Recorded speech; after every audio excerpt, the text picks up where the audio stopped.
Members of the Senate and guests will please rise as we receive our distinguished president.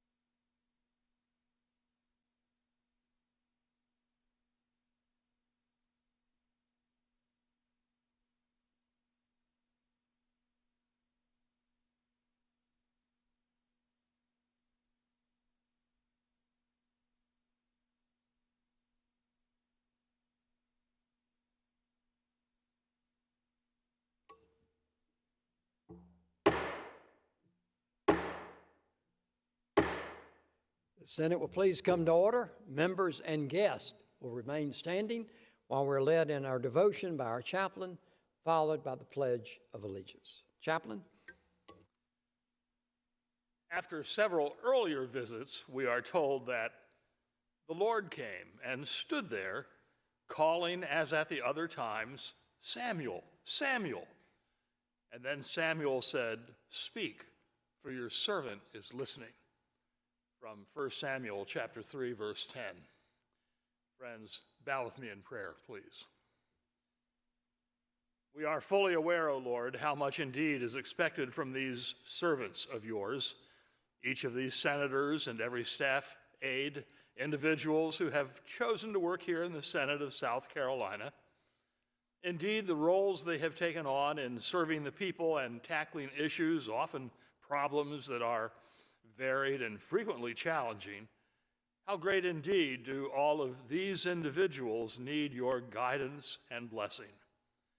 So we simply ask today, dear God, that you will bestow upon each one of these servants your richest gifts as they continue to lead our state ever forward. And as always, O Lord, we again call upon you to mercifully bring peace and hope to the many places globally where turmoil and warfare continue to rage. We so pray in your loving name. Amen. I pledge allegiance to the flag of the United States of America and to the republic for which it stands, one nation, under God, indivisible, with liberty and justice for all. Please be seated. Senator from Cherokee, what purpose do you rise, sir? Request a call of the Senate, sir. Call of the Senate has been requested and is granted. Ask the clerk to ring the bell.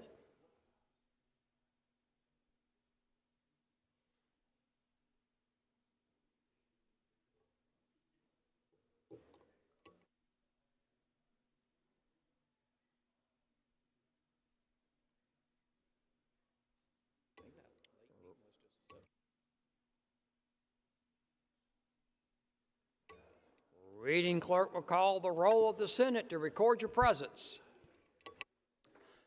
Mr. Adams, present. Mr. Alexander, present. Mr. Allen is present. Mr. Bennett, absent. Mr. Blackman, absent. Mr. Bright is present. Mr. Kempson. Welcome to State House Today. I'm Gavin Jackson along with Maayan Schechter here on Wednesday, March 18th, 2026 at the State House in Columbia. Maayan, it's Wednesday. It's going to be a long Wednesday, week 10 here at the State House. Only the Senate's in. We're going to jump back into the Senate shortly after we tell you a little bit of what's going on and some other news that we wrote about in the Gavel today on scetv.org/thegavel. And again, the House is on furlough, so just a bit quieter in here. It is. No It's judgment kinda towards the nice. House, but Yeah. it's still busy. And I know yesterday we talked a lot about the Senate getting on the hemp-derived consumable bill, which they didn't because it was a short day yesterday. It was about 2.5 hours longish. But of course, there's that huge Senate Finance Committee meeting that took place at 3 o'clock. So when you have half the Senate membership on one committee like that, you kind of all have to get out at some certain time. And they did get on the bill right around 2 o'clock, and then Senate Majority Leader Shane Massey said, if we start going on this, we're not going to be able to stop, and we need to stop at 3, so let's go ahead and just not do this debate yet. So that being said, Maayan, we're kind of teed up right now. They're in at 1.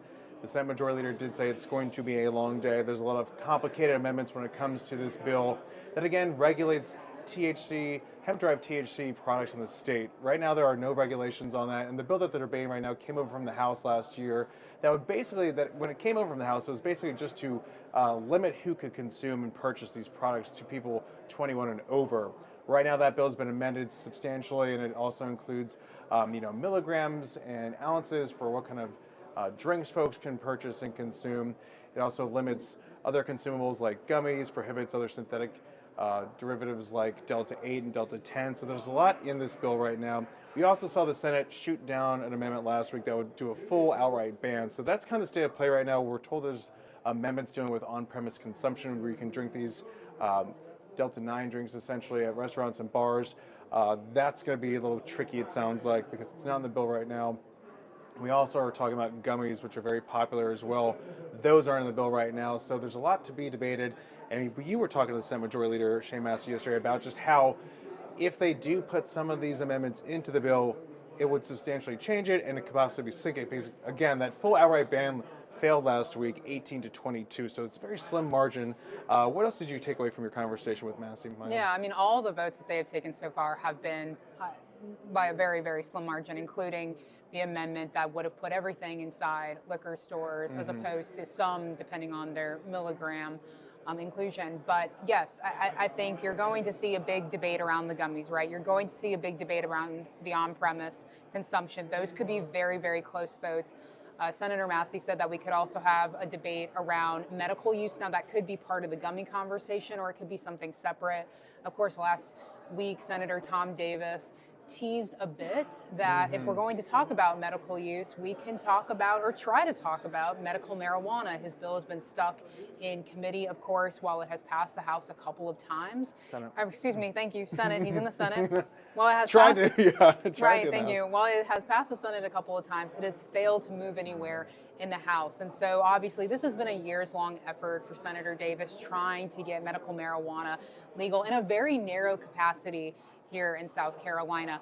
So he did raise a bit of a suspicion maybe that he'll try to tack that legislation onto this bill. We asked Senator Massey whether he viewed that as a serious threat or tease or just kind of a one-off. And of course, Senator Massey said, well, you'll have to ask Senator Davis that question. But it does appear that this is going to be one of those late night debates because as the senator said, again, this is one of those things where it's not a 2-hour debate and then we adjourn and come back. We know that this is going to take a while and we really need to weed through, chew through, sink our teeth in, whatever you want to use. Sip on. That's right, sip on this bill a little bit longer to kind of see where the temperature is in the Senate. And again, a lot of these amendments that you'll see them debating and voting on always, it's interesting to watch those votes and listen to those vote totals and see who's voting on what, because they do kind of determine how things go in that debate.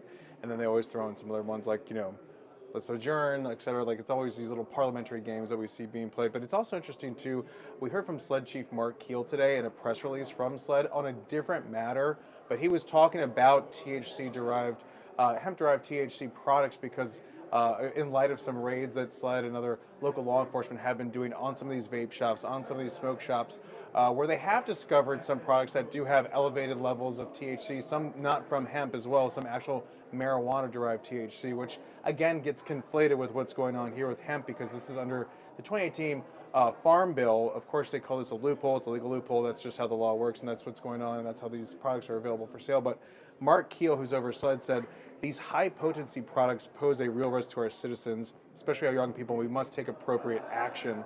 And I think it's interesting that he said high potency, whereas we're debating what's going on with 10 milligram and 5 milligram. We've seen some of these products with up to 100 milligrams, different variations. There's really, again, no regulation on this in the state.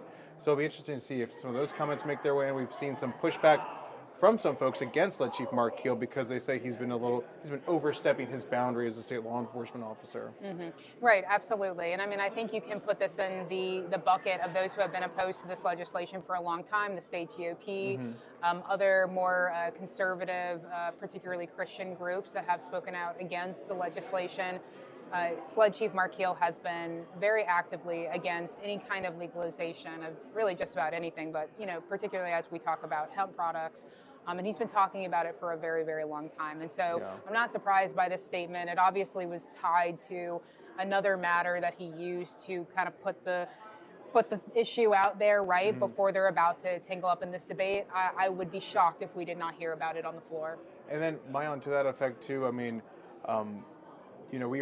there was other discussion happening on the Senate floor yesterday during those couple hours that they were in session, including a bill that's being pushed by Senator Massey, S922, dealing with appointments and confirmations. But tacked onto that was an interesting provision that got just easily added on and easily passed, despite, again, it being a really Republican-led situation there, dealing with the interim director at the Department of Public Health, Dr. Ed Simmer. Can you elaborate a little bit more on that, what the state of play and where that's going at this point? Yeah, so this is really kind of a piece of legislation that there really wasn't a lot of debate around or raising questions. And obviously, as you saw now, I think this was not probably thought about or planned, but the bill did unanimously pass on second reading. But again, the bill largely deals with appointments. It deals when the governor can make appointments. It deals with the advice and consent role of the Senate. But basically, Senator Massey said yesterday, look, we have been sitting on Dr. Simmer's interim appointment for quite a while. The Senate Medical Affairs Committee, of course, last year, nearly a year ago in early April, declined to move his nomination forward. So he's just kind of been sitting in this holdover capacity, of course, still running the agency. But basically, they said we needed to make a move. And so Senator Massey and Senator Matt Lieber, a Republican from Charleston, proposed an amendment sticking in a provision that says, without naming Simmer, but obviously it's clear who they're talking about, that Simmer must vacate the role and the premises by May 14th, which is the last official day of the legislative session, sine die, so May 14th.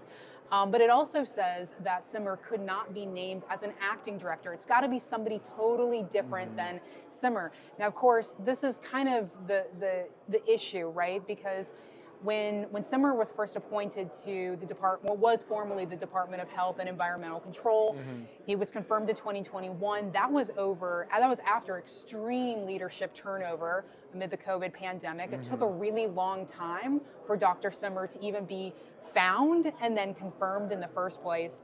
And Senator Massey did acknowledge the fact that the governor may have a really tough time finding a replacement, not only because it is a very tough job, we're also in the middle of a measles outbreak, but also given the fact that this is McMaster's final year in office. Yeah. And so posing this sort of rhetorical question, who would want to take that job for only a matter of a handful of months before a new governor takes that role? So of course, the Senate did pass that on second reading. They put that Simmer provision in there by voice vote, so we really don't know the breakdown of exactly where the votes were. It seemed to have caught the Senate Democrats off guard because it wasn't until later that they contested the bill, put their name on it on third reading. But as procedural matters go, it doesn't really stop the bill. It delays its full passage. Eventually, they will get back onto it on the calendar and it will come out. Now, it'll go over to the House.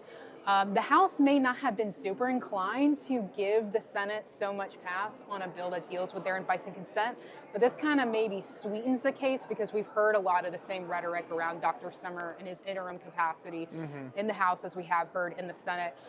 We asked the governor's office yesterday whether they have a comment. They are not commenting. The governor, though, has largely supported Simmer. Of course, we also asked the Department of Public Health. And the Department of Public Health basically said, we are not a lawmaking agency. We follow the law. So whatever the legislature does as relates to this bill, if it becomes law, we will abide by it. Okay, so yeah, then again, that's on third reading right now in the Senate. They could possibly take it up. There's been objections to it, but TBD at this point. Yeah, it just delays it. We could see it come up tomorrow and pass out. But of course, they're not really in a rush. The House isn't here, so again, there's not. the mail's piling up, the bills are piling up. That's right. Legislative bills. But of course, we see SCDOT Secretary Justin Powell floating around the lobby. I know he had a hearing before this. There was a couple meetings before this for various Senate subcommittees, and he was talking at one of those meetings, but I'm curious that he's sticking around. I asked him if he's looking to see if his S831, that SCDOT modernization bill, is primed to move again.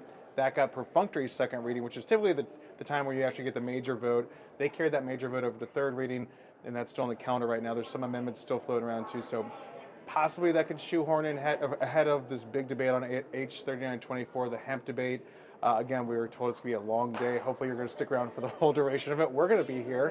Yeah. It should be pretty exciting too, but we'll see if SCDOT modernization moves. Again, not too much of a rush since nothing's going over to the House right now, so they can still push it back to next week if they have to iron out some more details. But Maayan, I don't know if you want to talk about tax conformity really quick. I'll briefly mention it because It's in the gavel, and I know everybody's been talking it's about been the it. biggest thing as we If you're march a- towards filing day. If you're a CPA, you're talking about it. If you're All a of our taxpayer, all of our CPAs. we have a lot of CPA Shout fans. out to the CPAs. You guys do the Lord's work.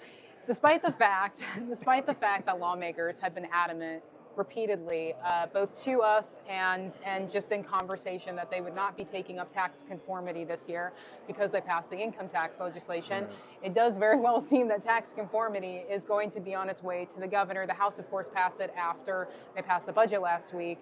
Senate Finance Committee advanced the legislation. 2 people voted against it, but they advanced the legislation to the Senate floor.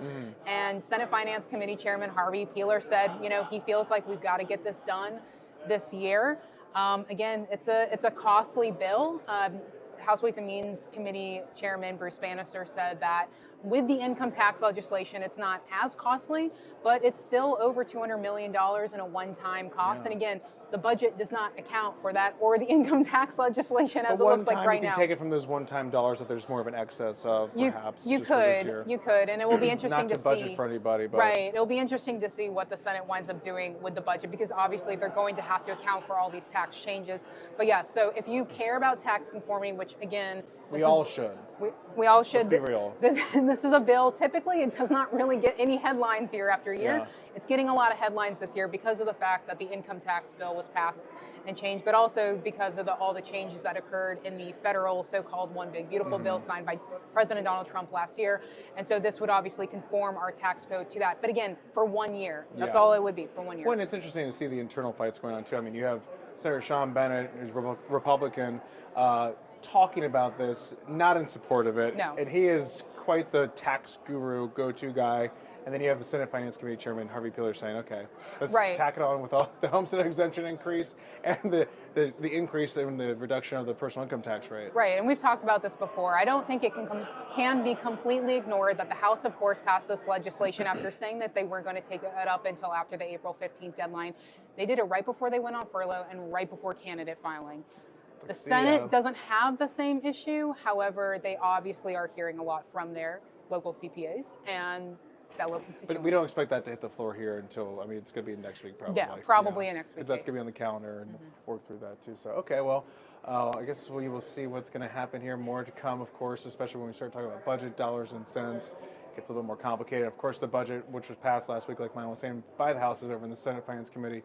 That's getting worked on, and we'll see them debate that, I guess, in April. Right. So later, Senate yeah. Finance Committee will take up the budget in committee early April, and then kind of late April, we'll start to see the So, Senate. yeah, take it that up. adds a little bit more of a pressure cooker to what's going on right now on the calendar and how that adds up. Because then after that budget, then it's like, really, it's TikTok till Sunny Day, Right, May absolutely. 14th. So, well, we will jump back over to the Senate where we really do expect them to debate that hemp-derived consumable bill today. And of course, you can find out more information about that bill, meetings, and other stuff on scstatehouse.gov. Of course, we bring you a lot of those details and resources as well at scetv.org/thegavel. And we're talking about that on the South Carolina Lead podcast and This Week in South Carolina, which this Friday is going to be featuring a roundtable of our State House reporters, including Maayan. So a lot to do, a lot to watch for, and we'll be here. We'll be here doing it. I'm Gavin Jackson, along with Maayan Schechter. Thanks. Have a great Wednesday. 56, a bill by Senators Elliott and Turner enacting the Municipal Tax Relief Act by adding a chapter to the code so as to authorize certain municipalities to impose up to a 1% sales tax to provide property tax relief to owner-occupied homes and to finance certain projects, to specify the manner in which the tax must be imposed and administered and the manner in which the property tax credit is calculated. Bill will be placed on the calendar. Finance Committee has reported favorable on H 3368. Bill amends the code relating to modifications to gross income for individual income tax purposes so as to exclude overtime pay and certain bonus pay from gross income. Bill will be placed on the calendar. Finance Committee has reported favorable on H 3514 bill, which adds a section to the code so as to provide that state departments, agencies, institutions, and political subdivisions may not use public funds to purchase certain flags unless the flags are made in the United States. The bill will be placed on the calendar. Finance Committee has reported favorable with amendments on H 4303. This bill amends a code relating to tax rates on products containing tobacco so as to tax cigarettes for heating 1 1/4 mils on each cigarette. The bill is placed on the calendar. The Bamberg County delegation has reported favorable on the reappointment of a Bamberg County magistrate, the Honorable Donald L. Price of Bamberg. The pending question is the confirmation of the Bamberg County Magistrate. All in favor would say aye. Opposed, no. The ayes have it. The individual is confirmed for Bamberg County Magistrate. The desk is clear. The senator from Lexington, Senator Kennedy, what purpose do you rise? Thank you, Mr. President. On a local matter. Local bill.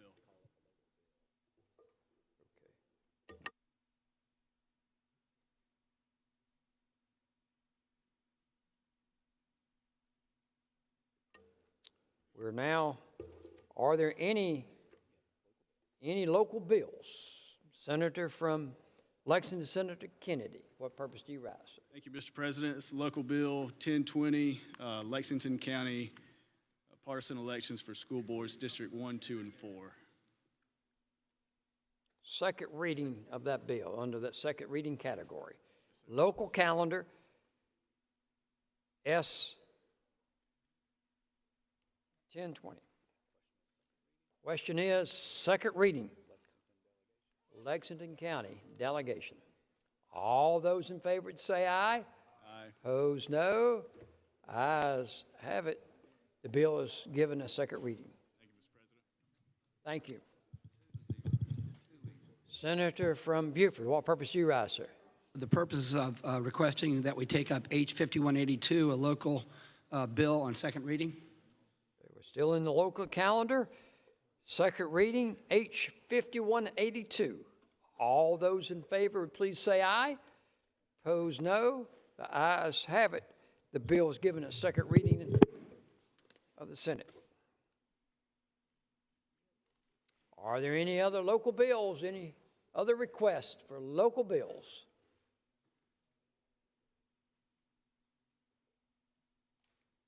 Final call.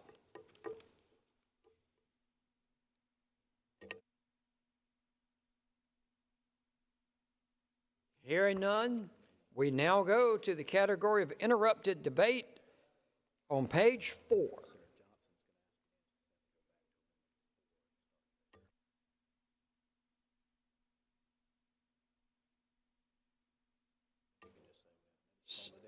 Amendments on the desk. Senator from York, Senator Johnson, what purpose do you rise, sir?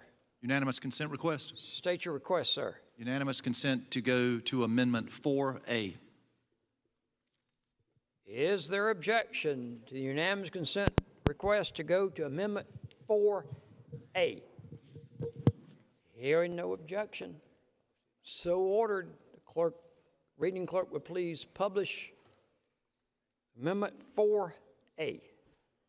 Amendment number 4A by Senator Kimbrell has been previously carried over. It does amend the bill in Section 2 by striking Section 4655.5 and insert. Senator from Spartanburg, Senator Kimbrell, what purpose do you rise, sir? Mr. President, to explain the amendment. You're recognized on the amendment.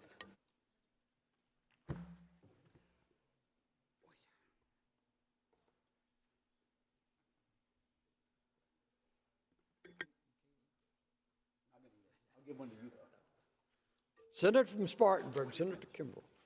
Thank you, Mr. President. Good afternoon, everybody. Hope you're doing well.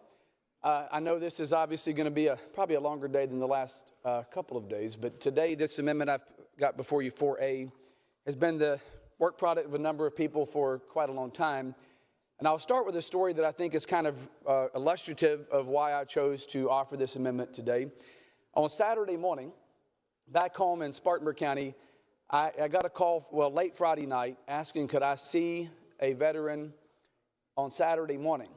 And don't know the guy, knew the person who made the request. But this gentleman comes to my house Saturday morning.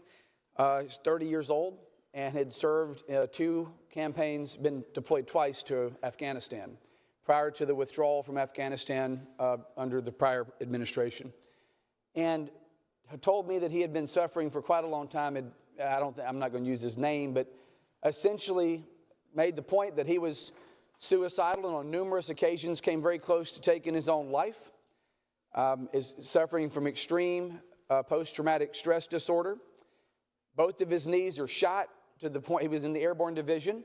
So both of his knees are so bad that every single day, and I don't even know that most of us could fathom this, maybe some of us can, every day he takes a shot in either knee.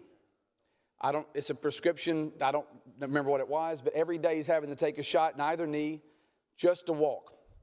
Every evening before he goes to bed.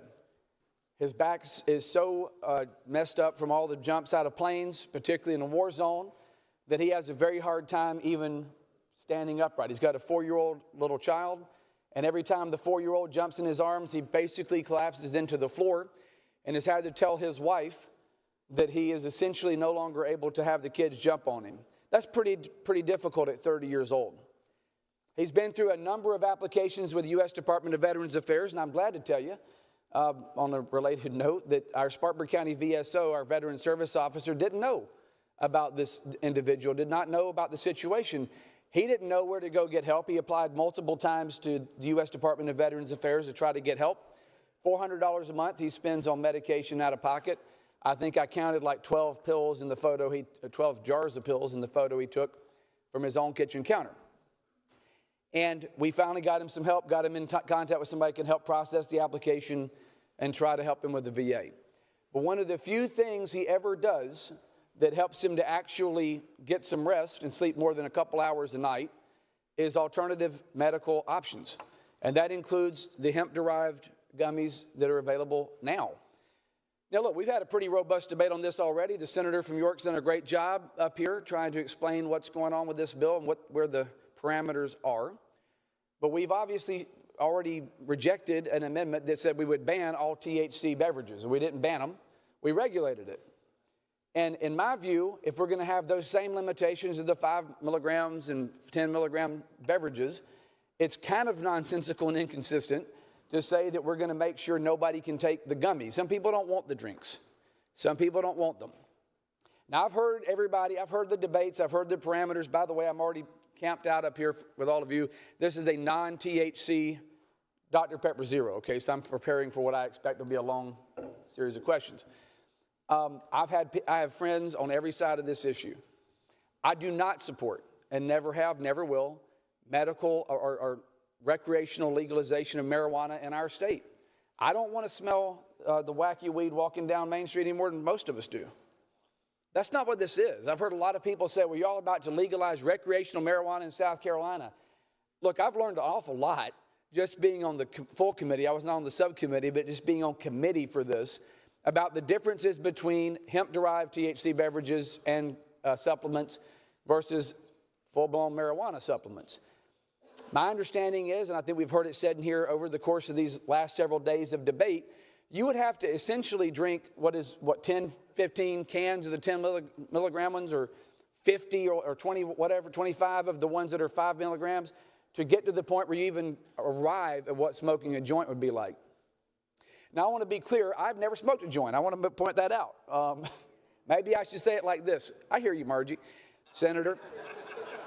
Maybe I should put it like this. Even if I had, I would not have inhaled. I would not have inhaled. But the point is, I don't know what it does. I've never done that. But I know a lot of people get a lot of relief from hemp-derived product. Hemp-derived product is very different than marijuana-derived product. And again, I'll reiterate that it's inconsistent to say we're going to allow regulations on the beverages. I think everybody here agrees. I mean, I don't want to speak for all of you, but I think the majority of us agree, if not all of us, that having a 10-year-old go into a convenience store and buy a THC beverage is unacceptable. We're raised teenagers. I know what it's like. I know even in middle school a couple years ago, a lot of stuff like this is in schools in a way that is extremely unhealthy, that's dangerous, because there are no regulations based on that Farm Bill Act of 2018. I agree we need to keep it out of the hands of minors. I agree we need to know where it's coming from. We don't need product imported from Beijing that nobody has a certificate of analysis on, this artificial synthetic stuff. At the same time, there are people who derive benefits from this. And actually, most of the people in my district, and I represent what I would say is a fiscally and socially conservative district, most people in my neck of the woods who use some of these products are actually 50, 60, 70 years old, who use it, who can afford to buy it, not illicitly. The minors get it from people who go to the store and buy it. They don't even have to have a fake ID. So I think with the parameters we're trying to put around 21 and up is a really good idea. Support it completely. Making sure there's testing and verification is a great idea. But what my amendment does is it allows, if we're going to do the drinks, we're going to have that we can do the gummies with the same kind of parameters. So essentially, what this bill does is add a reference to Title 46, Chapter 56 in the agricultural title. Some highlights of what it does would be as follows. It will be unlawful to sell any hemp consumable products that contain anything synthetic. So the synthetic cannabinoids that we fought against in the THC drinks would equally apply here. It adds a definition to expressly say what we're talking about. So whenever the senator from York discussed Delta 9, which is the non-synthetic version, we would allow that in the gummies, but not the Delta 8 and the other synthetic-derived products. It has lab testing is required, but the labs that test the product, certify the product, and provide a certificate for the product cannot have a financial interest. In other words, you can't home cook it. You can't go make this stuff and say, I'm going to test it myself. We're providing verification, third-party verification from a non-financially interested party that determines whether the product is safe, its origin, and what is in it. The Department of Ag would be able to publish a list of approved cannabinoids and prohibited synthetic cannabinoids. And just to conform alongside where we are on the THC drinks, as the committee amendment provides, you would have to be 21 years old or up. You would have to provide a government-issued ID, the same ones that are required to buy alcohol or tobacco and nicotine products, or the THC beverages. Retailers would have to verify the age of purchase, and they could be audited accordingly. So it creates also a section in Chapter 56 of Title 46 that would have the Department of Revenue promulgate regs, and SLED would enforce. It does not allow any samples. So one of the things that I've heard that happens more often than I'd like to know about is that some of these stores out there, retailers that have this product in the store, will have samples out. You can walk in and grab a gummy. I don't really know what happened to me if I walked in and grabbed a gummy. I got a pack right here. Haven't taken them, but we're going to talk about it. I'm going to remind the Senate of our rules and the way that we address and ask for us to have the appropriate decorum in the Senate. So the gummies being displayed on a counter, I think, is a mistake. I think that when people go in to a store, particularly if they're a minor, they shouldn't be able to just go grab a gummy off the counter. I know that happens now. I've heard stories about how that happens, where a young kid will go into even a convenience store and they can take a sample of a gummy. I think that's inappropriate. I think that's wrong. This would prohibit that. You wouldn't have any samples for anybody, whether you're 21 or up or nothing, no matter what. You can't go into the store and take a gummy sample off of the counter. Testing would be conducted under ISO, IEC protocols, and each batch must be tested before it is retailed.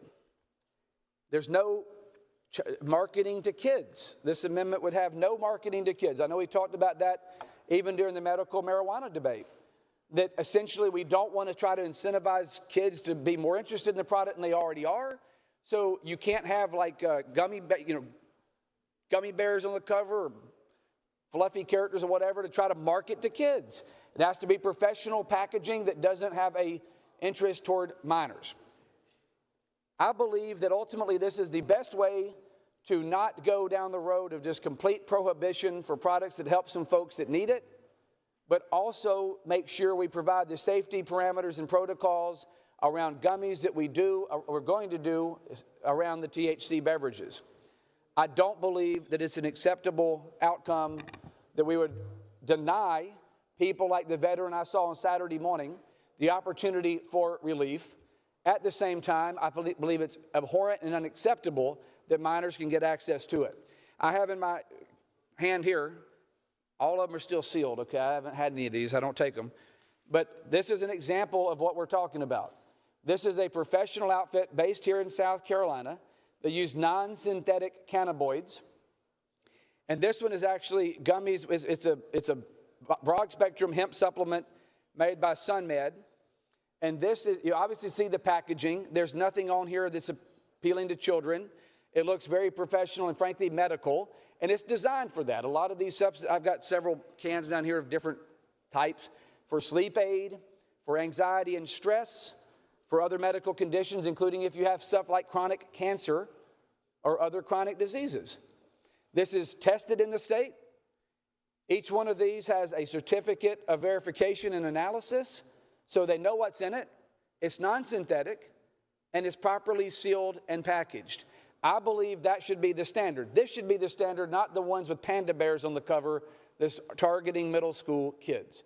I have never supported, and I'll reiterate this, and then I'll take whatever questions, Mr. President. I have never supported recreational marijuana use. I don't now. I want to be clear, this is not medical marijuana, I do recreational marijuana use. This isn't even medical marijuana. This is a hemp-derived product. It's not as strong as even medical marijuana, which this Senate's passed multiple times with great protocols around it. We're talking about creating protocols and procedures now that prevent the abuse of these products that are rigorous, strict, well enforced by multiple agencies of our state government, but it's still weaker even than medical marijuana. And it's not recreational marijuana, and I don't support recreational marijuana. One final point that I forgot to mention, this amendment does not allow you to smoke it, vape it, burn it, anything like that. It's not to be inhaled. These are gummies. We're talking about gummy products in this bill, well regulated with parameters around it. So, Mr. President, I'm happy to yield for questions. Senator from Sumter, what purpose do you rise, sir? Senator, yield for questions? Senator, yield for questions. Senator, yields for questions. Thank you, Senator. I do appreciate what you're doing here. I read your amendment. I support it. I just want to say, first off, I want to say thank you for helping that veteran you mentioned who is dealing with suicidality and everything else. That's a real problem within the veteran community, and not just the veteran community, but any profession that has high trauma, high stress, high anxiety. So I just appreciate so much your care for him. Hopefully he gets the help he needs. My first question on this was, and I tried to follow along, is does this require? Will this put gummies and require gummies be sold in liquor stores, or is it in retail stores?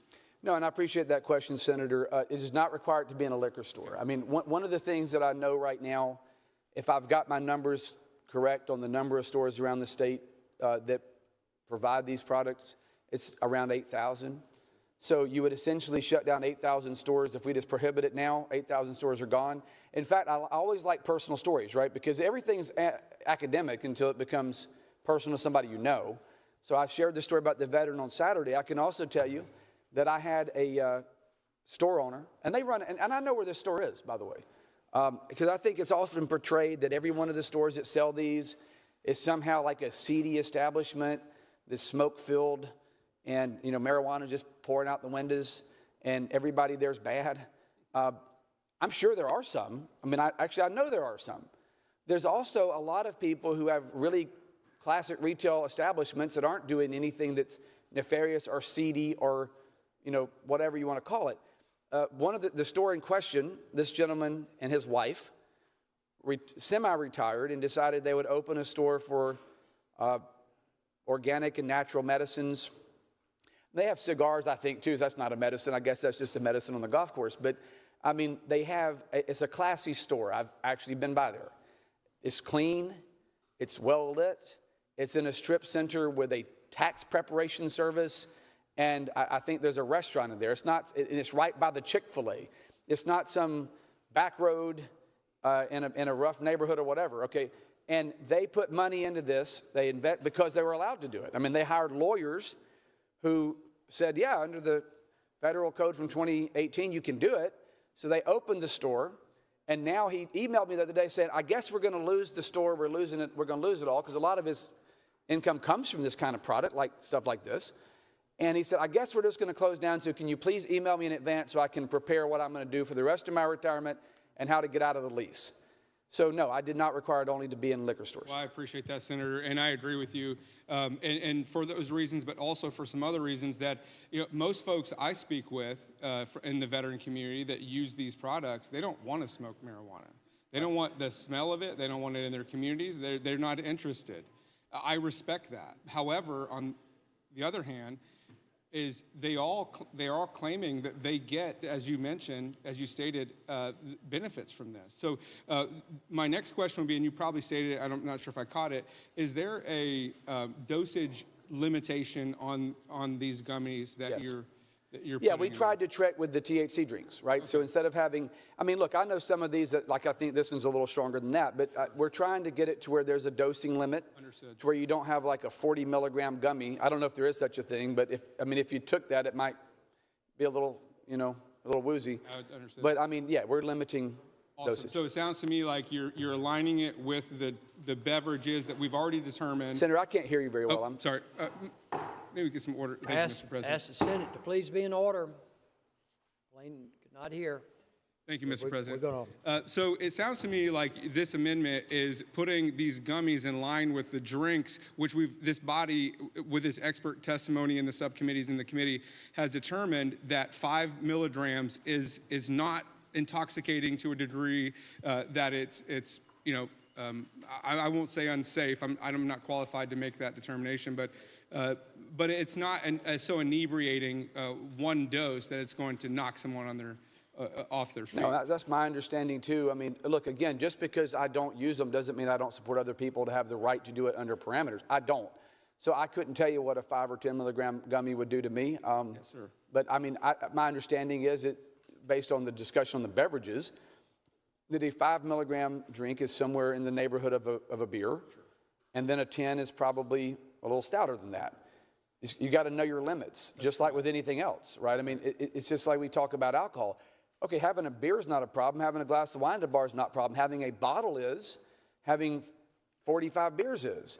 So, I think it's the same kind of concept. I agree. And this is the last question, Senator. I appreciate it. And in fact, I'll make a statement here, is, again, to reiterate, we have over 20 veterans committing suicide in this country every day. Yeah. And there's a lot of advocacy for it, and there's a lot of activism, of course, but activism and advocacy falls short when we have legitimate products that has been innovated, relatively new innovation, in my assessment, safe and safer as we regulate it further. I have a very big problem with, as it was stated before from Senator from Charleston, of putting people who may have alcoholism or may have problems with alcohol, forcing them to go to a liquor store for something like a gummy that hopefully we can restrict in dosing. I just find that incoherent of a position to take, and I very much support what you're doing here. I don't want to close the door on our veterans. I think that a hardcore restriction like that would do that. I think many people would just stop using these things and then maybe would go to their local pot dealer. I don't know. But they would find alternatives because that's what humans do. Well, Senator, even if they went to, just don't even go as far as to say somebody goes to their local pot dealer. I don't know many veterans who would do that anyway. Sure. But I think you just go get a prescription for opioids. And I'm not against, I think there's a place for those kind of drugs. I'm not saying they should be prohibited either. But everybody who's against something like this will say, well, we have prescription drugs. 9 times out of 10, a benzo or an opioid. All right, there's a lot of support that opioids and benzos are far more addictive, potentially even dangerous, than regulating this. I have a real problem with saying, okay, the alternative is to go take something that's an opioid or a benzo, because a lot of people that have taken those, including veterans I've worked with or talked to, including the gentleman I talked to Saturday, tried the benzo route. The minute you miss a dose, or it makes you feel really sick or lethargic where you can't really function, and you get off of it, then you're more suicidal or depressed than you might have been prior. So, I mean, I think it comes down to any regulated substance. I just don't understand how that's people say the alternative is an opioid. I don't agree with that. Thank you, Senator. And Mr. President, if you don't mind, I'd like to ask for a unanimous consent State your request, sir. to be added as a co-sponsor to this amendment. Is there objection to the unanimous consent request by the senator from Sumter to be added as a co-sponsor? Hearing no objection, so ordered. Senator from Charleston, Senator Lieber, what purpose do you rise, sir? If the senator will yield for a question. Sir, Yes, Mr. President. questions he will yield to. Yield for a question. Senator. Thanks, Senator. And my question is more is on the lines of what the senator from Sumter was getting at, was the cap of the Delta 9 THC. So I'm not sure when I look at your amendment, I'm finding that under 9 it talks about the 3% on a dry weight basis.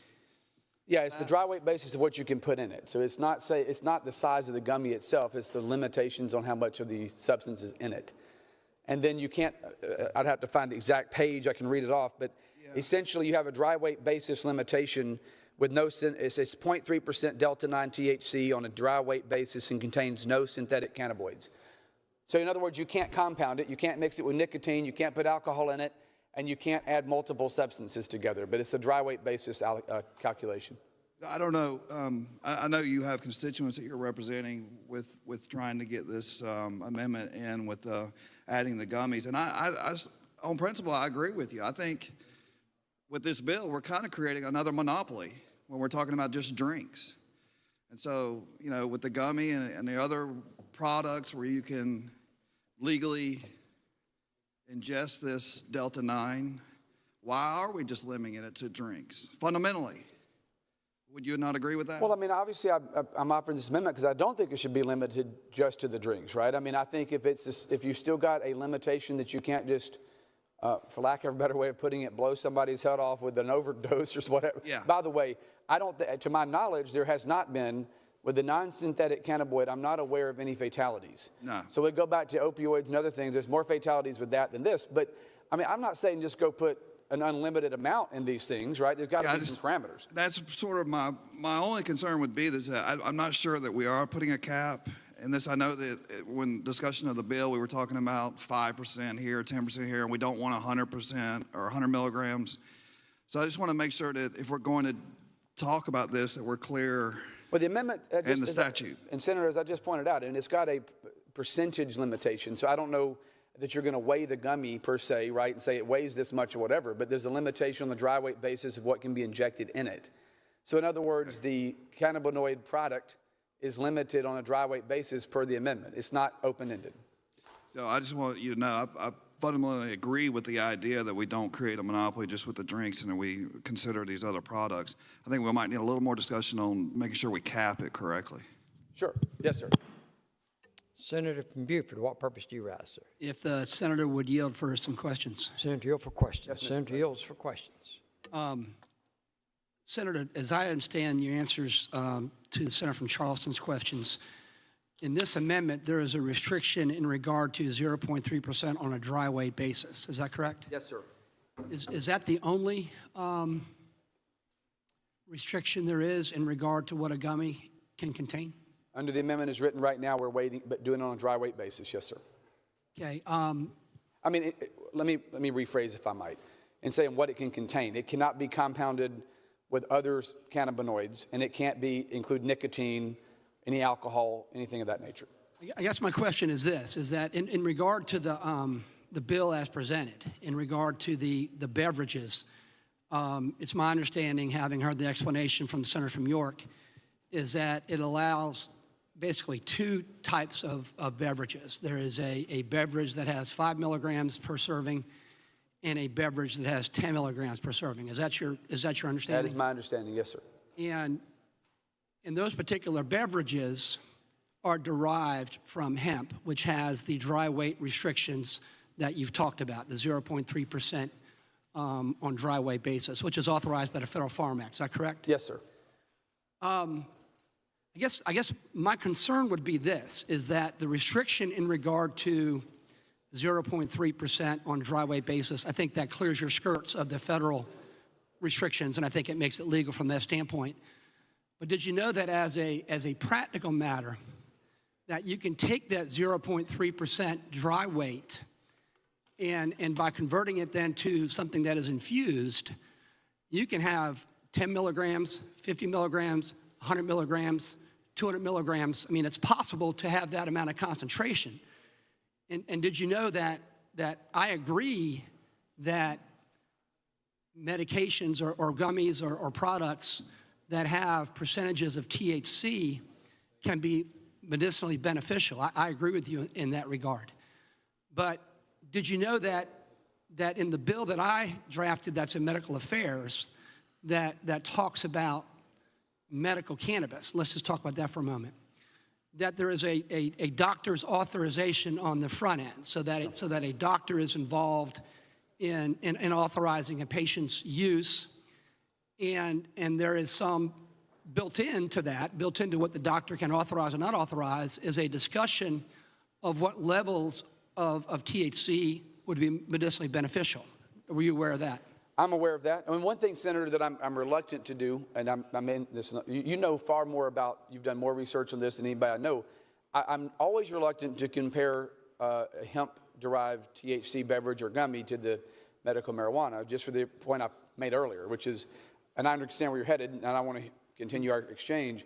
I don't view a medical marijuana product as equivalent with this. I mean, I think we would both say a hemp-derived THC product is weaker than even medical marijuana in most cases. And I guess my point to you would be that a hemp-derived process or a hemp-based product can be that potent. It can be 10, 20, 30 milligrams, 50 milligrams, 100 milligrams of THC because of the ability to convert from dry weight to the thing that's infused. Sure.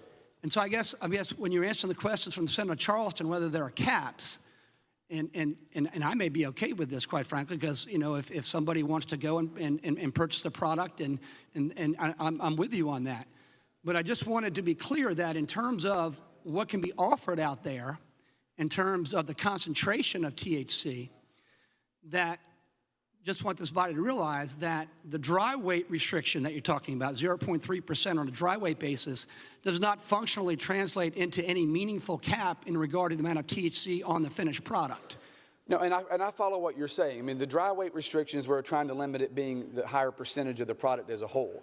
The one difference I think is true between gummies and a beverage per se, and I think this is probably just the way we all live our lives. If you go and get a can, and I think this is kind of the wisdom behind the 5 milligrams versus 10 milligram drinks.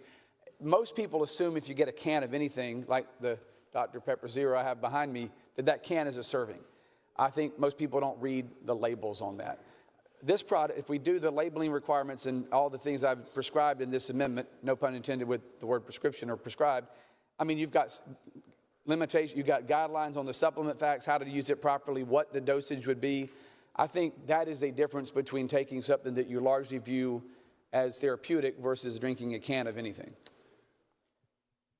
I guess, and just kind of thinking out loud, because I think this conversation is beneficial to the body as we make decisions on this, that when I drafted, did you know, the Compassionate Care Act that this body has passed twice, it essentially had on the front end a physician having to authorize, and on the back end, it had a pharmacist that was dispensing.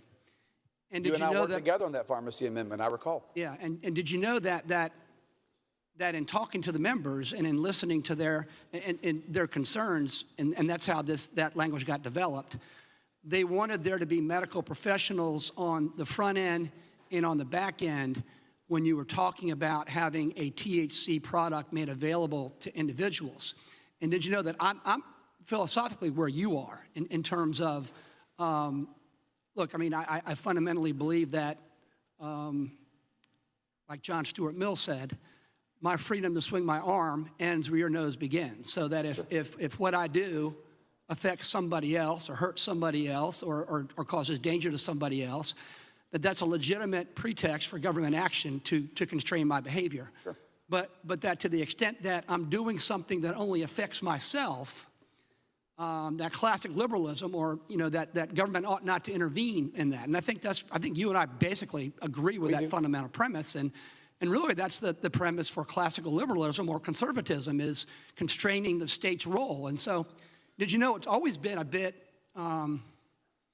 inconsistent to me when individuals who purport to be for freedom or for liberty or limited government and wanting to make sure we don't have a nanny state and things of that nature, on this particular issue, they do want government to step in between a doctor and a patient.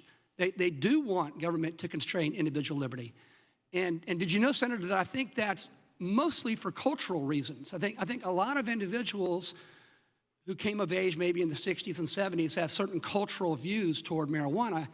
And do you think that is in my opinion, did you know that I think that's a glaring inconsistency with saying that you're an advocate of classic liberalism, or you're an advocate of conservative government, but you're not going to do that here? Did you know that from a philosophical standpoint, I find that to be inconsistent? I don't know if you do. No, I think what I would say in response to that, Senator, is, I am a social conservative, but not to the extreme. I tend to agree with where you are with what John Stuart Mill said. As a general rule, I think government should get out of your life and leave you alone.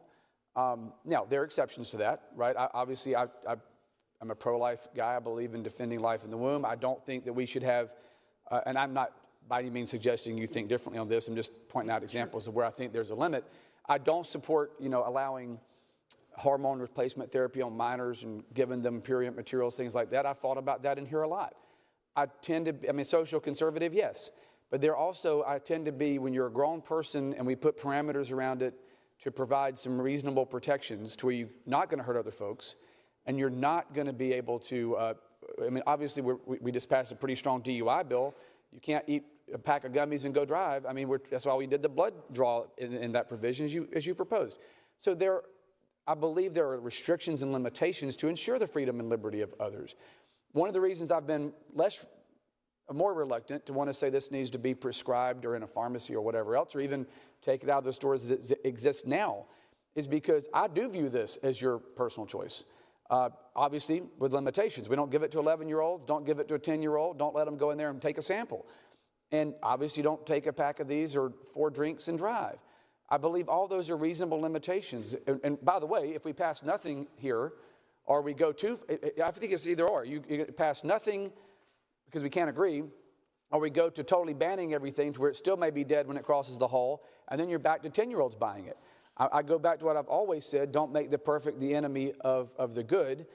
And ironically, I think times do change. You know who one of the biggest hemp farmers in early American history was, right?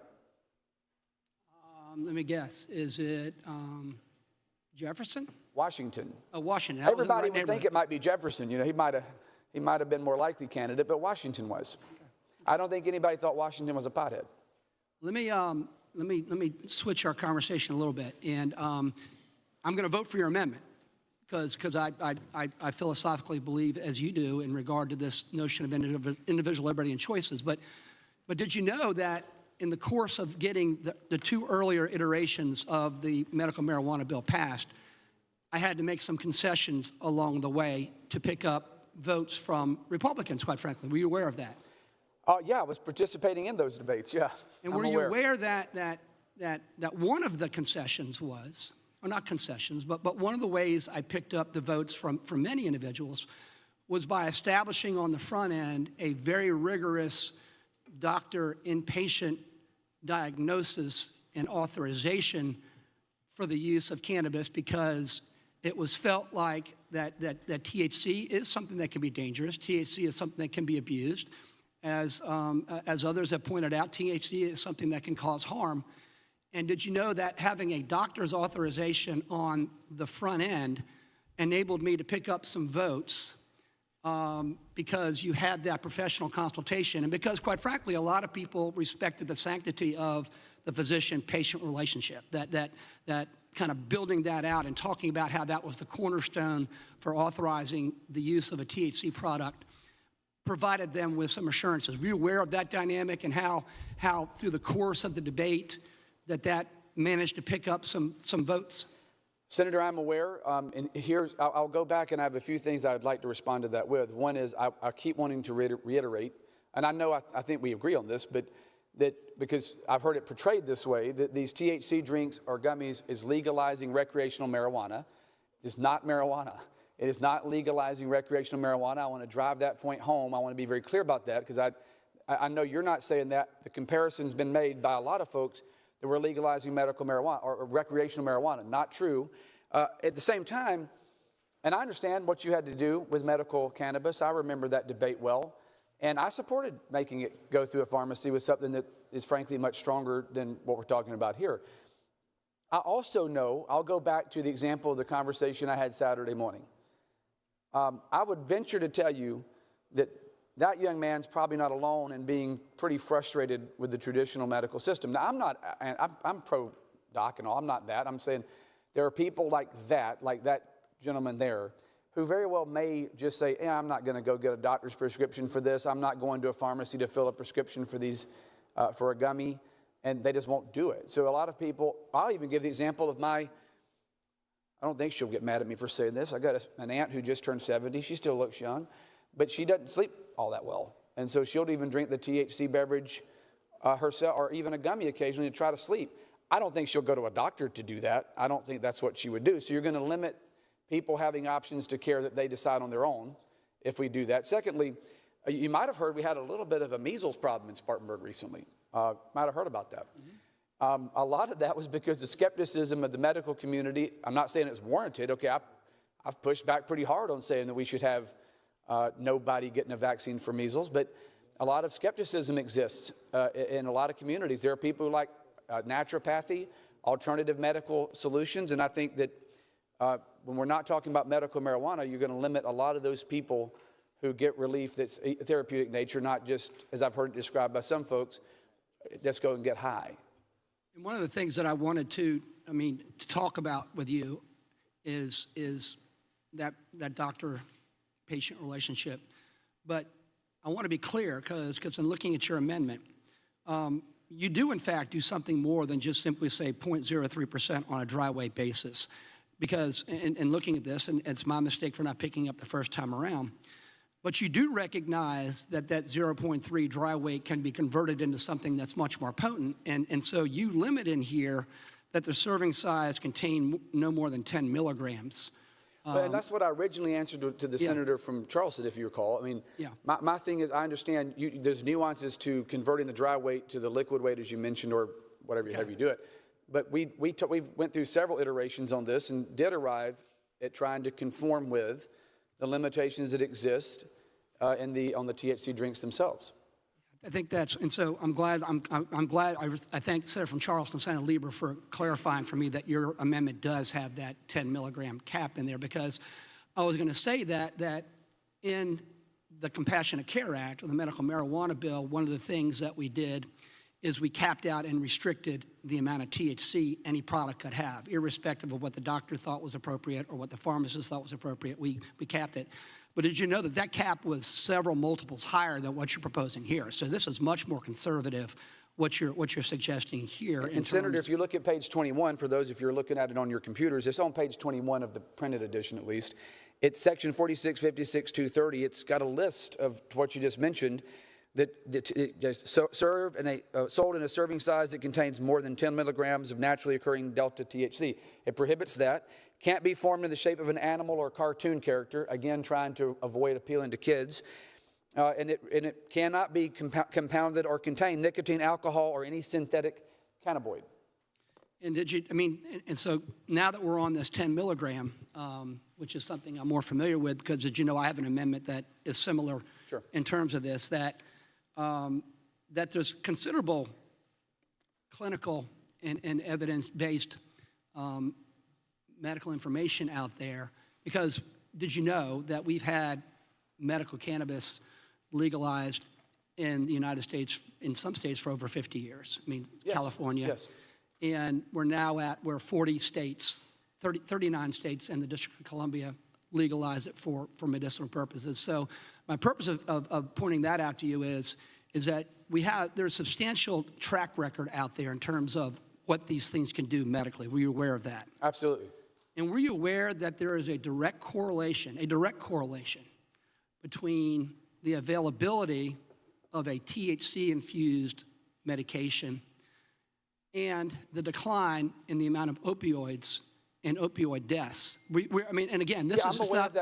I'm aware of that, and that's one of the reasons I mentioned the senator from Charleston, Senator from Beaufort, that I'm concerned about that the alternative that some people, and look, I'm sure it's well-intentioned, but we'll say the alternative is you can get a prescription for an opioid or you can get a benzo for depression, anxiety. There are considerably more deaths related to those prescribed and approved drugs than this. I mean, and so to my knowledge, and you may be able to answer this, I can't ask you the question, but to my knowledge, there has not been a death from a non-synthetic cannabinoid product. I mean, the issue is if people lace it with something else, or you get people putting fentanyl and crazy stuff like that in things that aren't analyzed or verified. I think that's why we're trying to make sure things are analyzed, verified, and have a certificate of authenticity.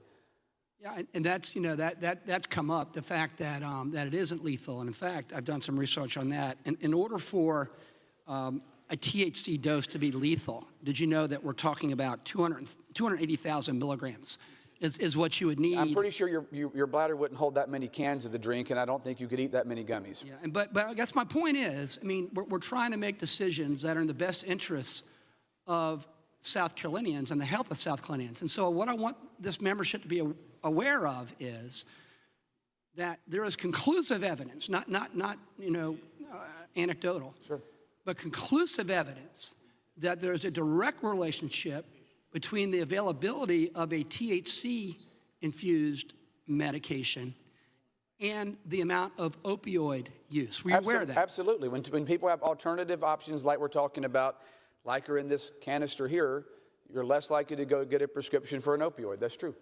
And did you know that, again, not anecdotal, but conclusive proof as reported by the National Academy of Sciences? And were you aware that the National Academy of Sciences is the preeminent medical authority in South Carolina in terms of articulating what's in the best interest of individuals in the realm of taking medications? Were you aware of that? Will you help me to know that now? And did you know that having reviewed over 10,000 abstracts and studies and clinical trials and experiences in other states and all of those things, that the National Academy of Sciences has said that there is conclusive proof that THC medications, we're talking about hemp-infused, sure, but for purposes here, we're talking about THC, okay? It's THC, and you can derive the THC from hemp on a dry weight basis, or you can derive the THC more efficiently from marijuana, but we're talking about THC. And in terms of conclusive proof, there is conclusive proof that THC-infused medications is an effective pain reductor. It reduces pain. And did you realize that even those out there who say, well, we need to put guardrails on this, or we need to really, advise the public of health hazards and things of that nature, those who are skeptical of marijuana for medicinal purposes, even they concede that when it comes to chronic pain and when it comes to being a substitute, a safer substitute than opioids for that chronic pain, they concede that THC has those medical properties. Were you aware of that? Yes, sir. And I will say, to your point about one of the things I've heard is that, again, I've been told directly by a number of people who tend to oppose it, saying the only purpose for these particular drinks or gummies is to get high. Nobody that I know uses it for that reason. In fact, most use it for either sleep issues, PTSD, or chronic pain. And I would say, my understanding is, with THC research that's been done, that it doesn't mask the symptoms so much as it provides some changes in your neuropathways to alleviate certain symptoms like anxiety, depression, PTSD, a lot of the things I'm worried about with the veteran community. Again, like anything else, parameters are fine. I have no problem with parameters, but saying that somehow this is more dangerous or the devil in the bushes, my thing would be, you may know I'm pretty open about, I don't like it when I'm accused of this somehow inconsistent with my faith. I would say that God created the hemp plant and Pfizer and Moderna created some of the other stuff that we prescribe. And I'm not beating up Pfizer and Moderna, but if I'm going to a naturally occurring cannabinoid that's not synthetically manufactured in China, I have more confidence in that for treatment of certain pains and ailments than I would an artificially created compound. And I don't know if you were in the chamber a few days ago when the senator from Maurice, Senator Embry, very articulately advocated why he opposes the THC-infused bill that we have before us here, and that he is a conservative, and he likes to go gradually, and he likes to go incrementally. Were you here for that conversation? I was here, yes, sir. It was big C and small c, if I remember correctly. And I respect him for that. I think he's right about that, that when we're talking about things like this, it's important to go slow. It's important to look at what other states have done.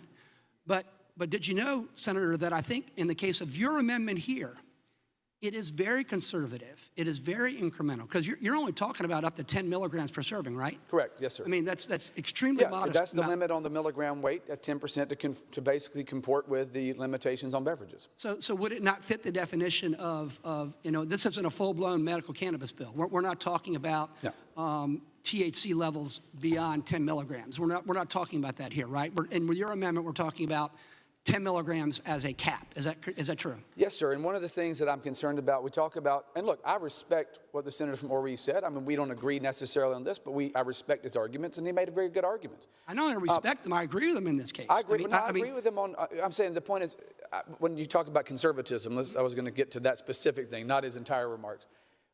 Conservatism for me is not necessarily the pace at which you make a change so much as it's about your philosophy. So America was founded, I think we're going to get into a philosophical conversation, on limited government.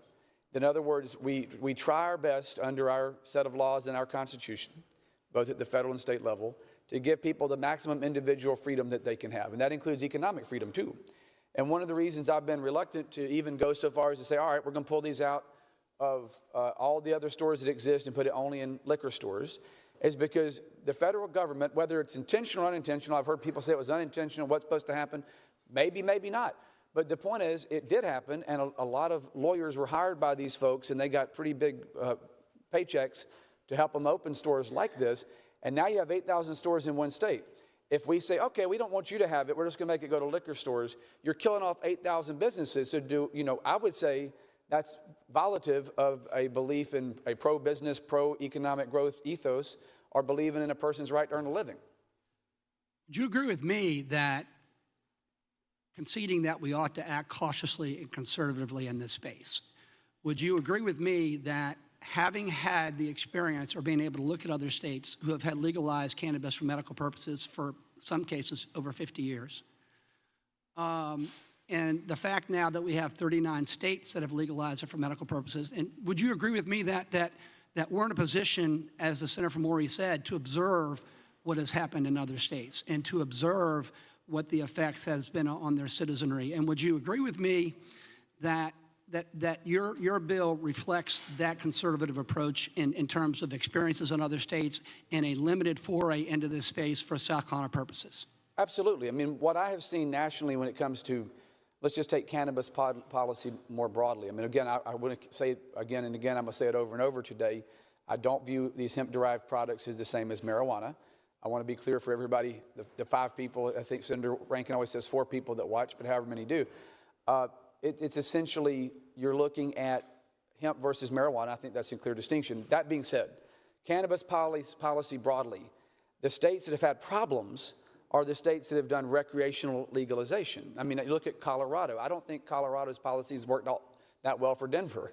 I think Governor Hickenlooper, the former Democratic governor of Colorado, said that legalizing recreationally that's not a good route to go.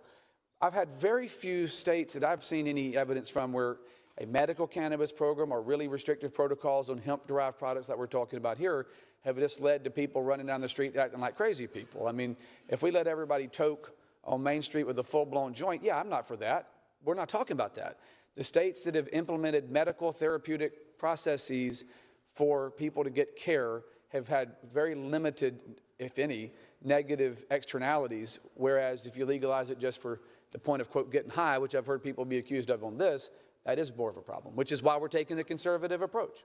And let's also have a discussion about this. The consequences of not acting, the consequences of not doing something incremental and cautious and conservative.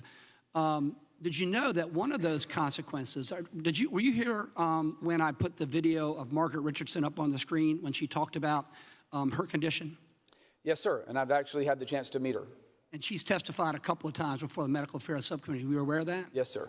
And that she has a neurological brain disorder that when it triggers, and it can happen at any time, did you know, that it feels like, in her words, a blowtorch up against her temple to the point where she howls in pain like an animal.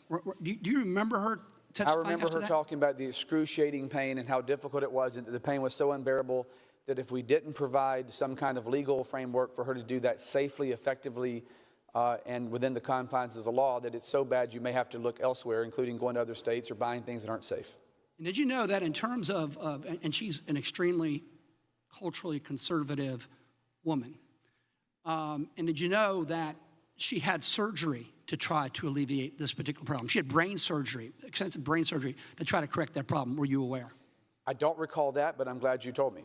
And did you know that she also tried various medications over a series of years to try to control the pain when that occurred? Were you aware of that? I knew that. I knew that she had tried a range of prescription drugs, fairly powerful prescription drugs that had some adverse effects on her body, yes.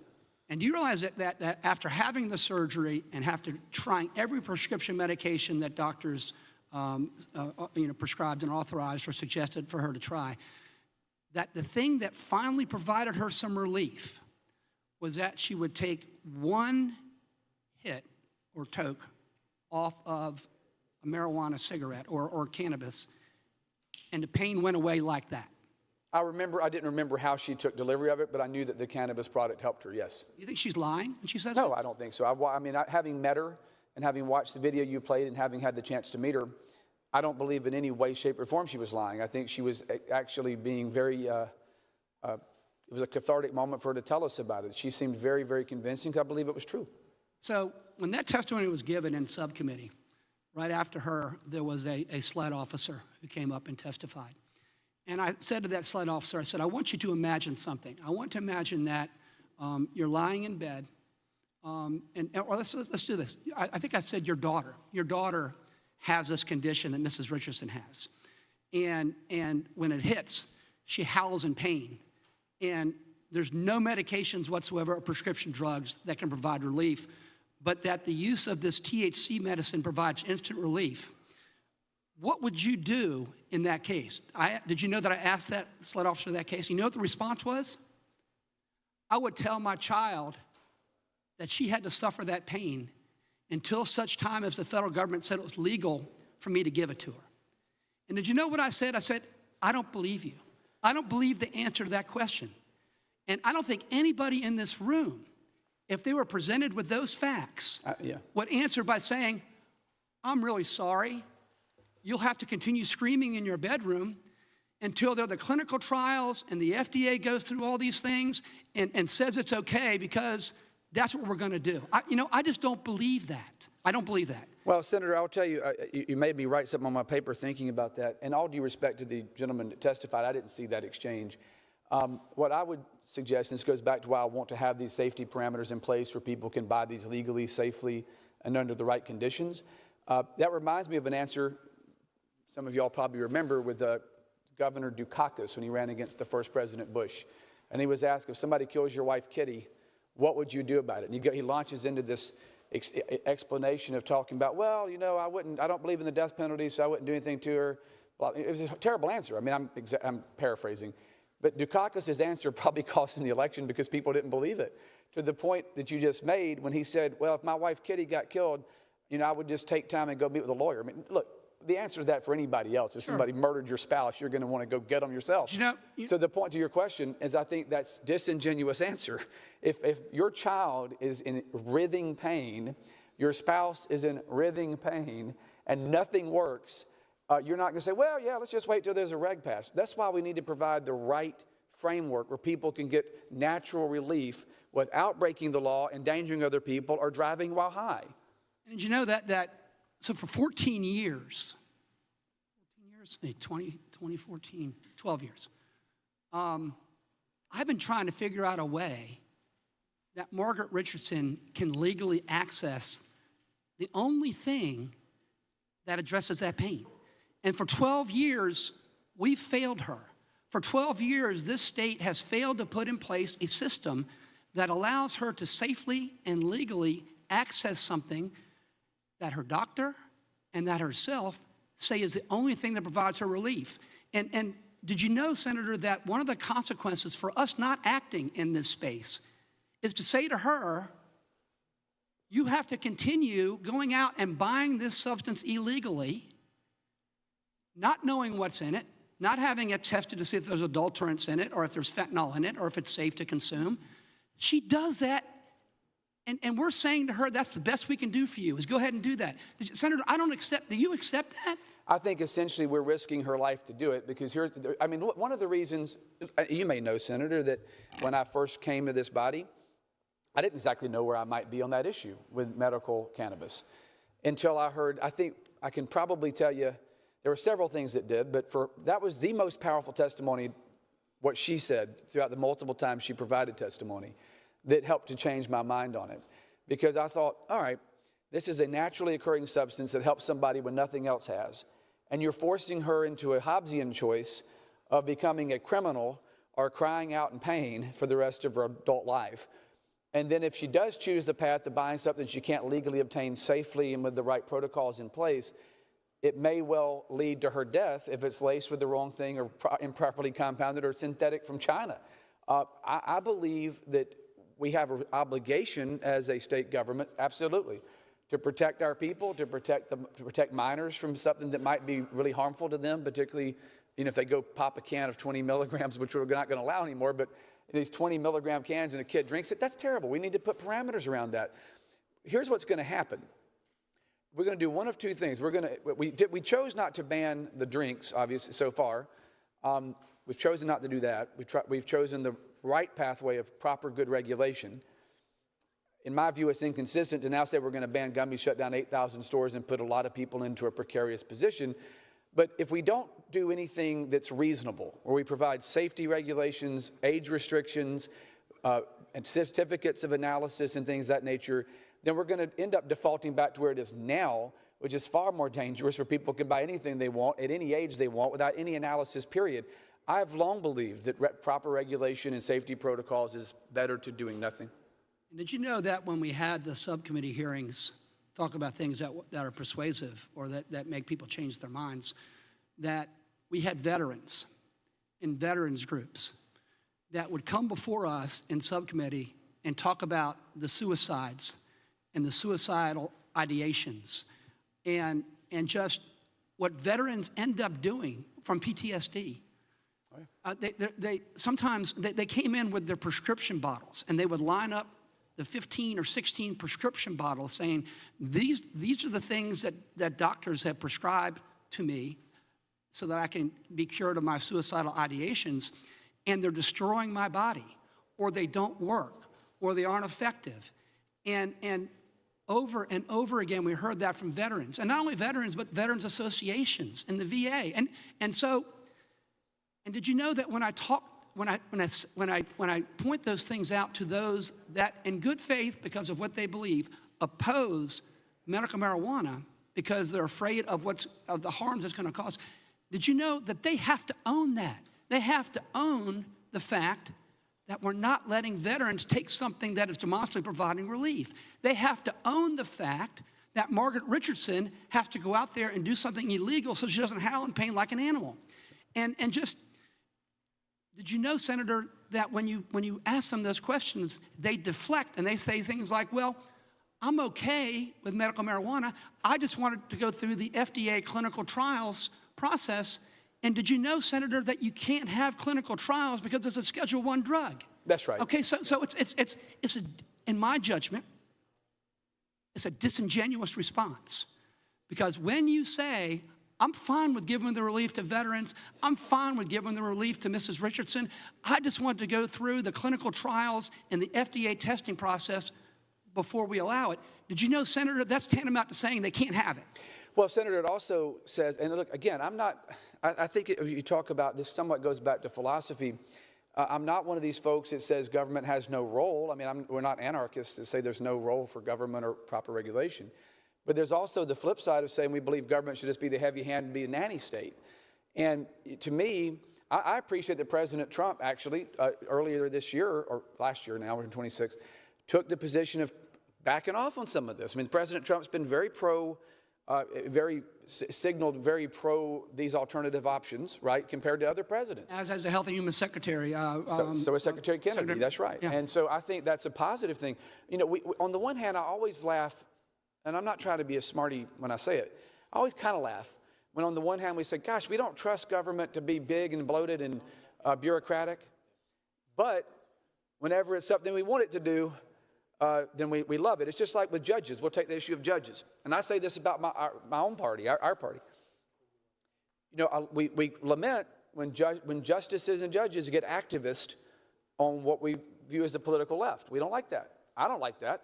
But then a lot of times, and I'll say this to my Democratic side for a second, some of us will say, oh, it's great when they get activist on the right side. I'd just soon not have my justices and judges be activists, period. So when you talk about things like this, I can't on the one hand say that I think government makes mistakes and is oftentimes bloated, bureaucratic, and mumbles along, and then say, gosh, but you know what? They're right on this. Margaret Richardson should just be in pain. And to your point, I don't believe that the average law enforcement officer by any stretch is being disingenuous. I understand their position. Right now, it's against the law. I get it. They don't want folks out there driving while eating a pack of 50 milligrams of whatever you can get. I get that, which is why we passed the DUI bill with the blood draw being included. We provided that to avoid polydrug situations, as we heard, where people go and get high and get behind the wheel. All for that. I was on that subcommittee with you quite a long time, chaired by a former law enforcement officer who's the senator in this chamber right now. We did that to ensure that people were protected. I believe now we need to provide parameters where people aren't lacing this stuff with crazy other compounds and substances for the express purpose of recreational highs. That's not what this does. Both the THC beverage portion of the bill that the senator from York shepherded through thus far and what I'm proposing now is a very tightly crafted protocol. Are you familiar also, let's talk a little bit about this from being a small C conservative, that one of the tenets of being a conservative is generally this notion of federalism, that you have a federal government that has certain enumerated powers that are given to it by the U.S. Constitution, and that under the 10th Amendment, that any powers that aren't granted to the federal government are retained by the states. You're familiar with that particular federalism. Of course, 10th Amendment, yes. Right.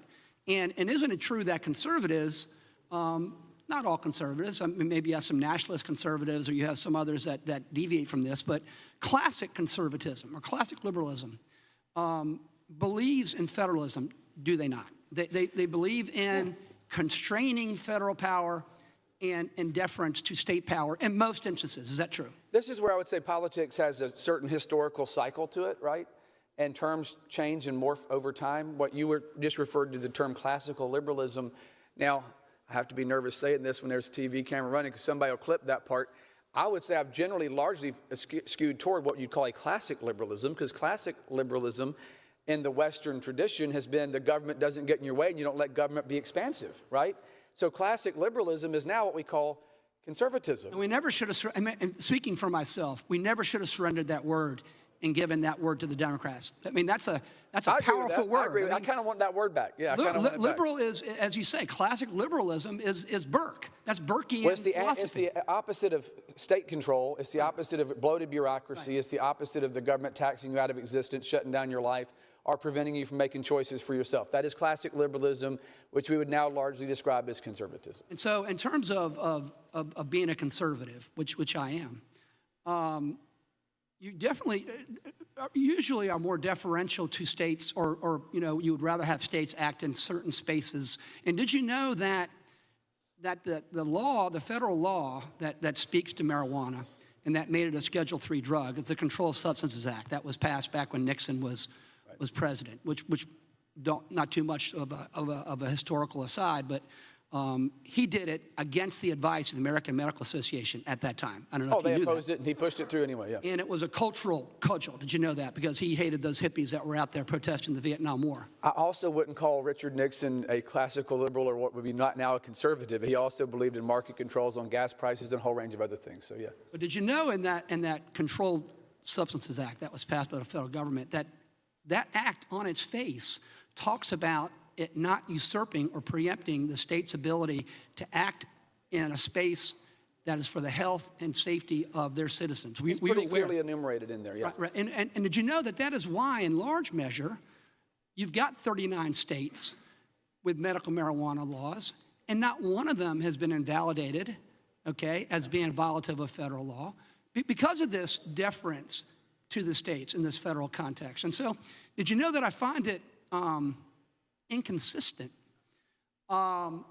when efforts to act in this space by us are opposed by those on my side of the aisle as being violative of a federal prerogative or violative of federal law. There seems to be, in this isolated particular instance, an unusual deference in regard to the federal government, the national government, as opposed to the state government. Did you know that I find that to be an inconsistency? I find it to be one too, and Senator, it kind of goes back to what I mentioned a moment ago about justices and judges being activists, right? It's like, I don't want you to have your activist judges, but let me have mine. It's just like in a debate we've been having on an unrelated matter, but I've been in listening to folks about regulatory reform, okay? And a lot of people say, well, gosh, we really don't like all this overregulation, and we would like some regulatory reform, but just don't touch my regs. It's just like during the last presidential campaign, where all over the country you have this debate. Everybody saying, well, crack down on illegal immigration, which, by the way, I support strong border security and don't believe in illegal immigration.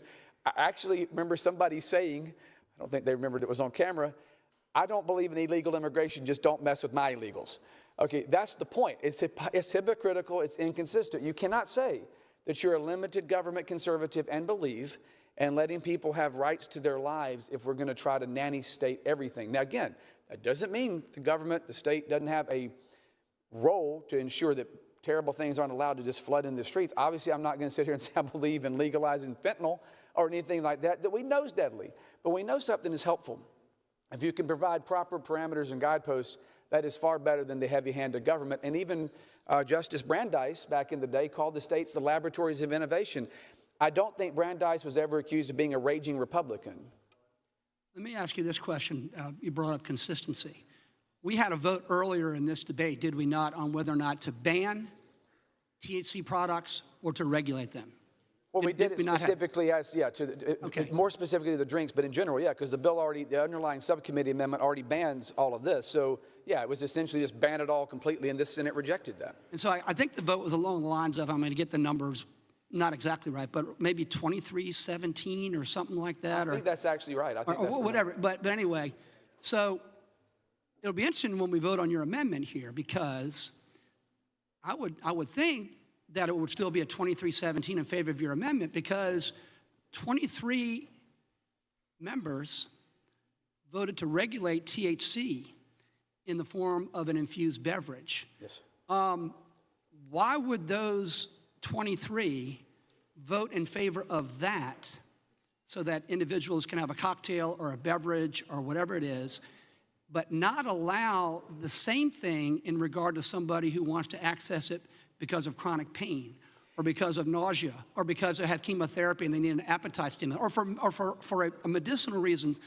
Why would they say no to that and yes to a beverage? Well, that's a great question, and we're going to find out, I suppose. But in my view, I mean, I'm not against either one, right? I mean, obviously, I did not vote to ban the THC beverages either. But if we're going to make the argument, okay, the THC beverages are just for folks to get high, which I don't agree with that, but I've heard people say stuff like that even out in the lobby.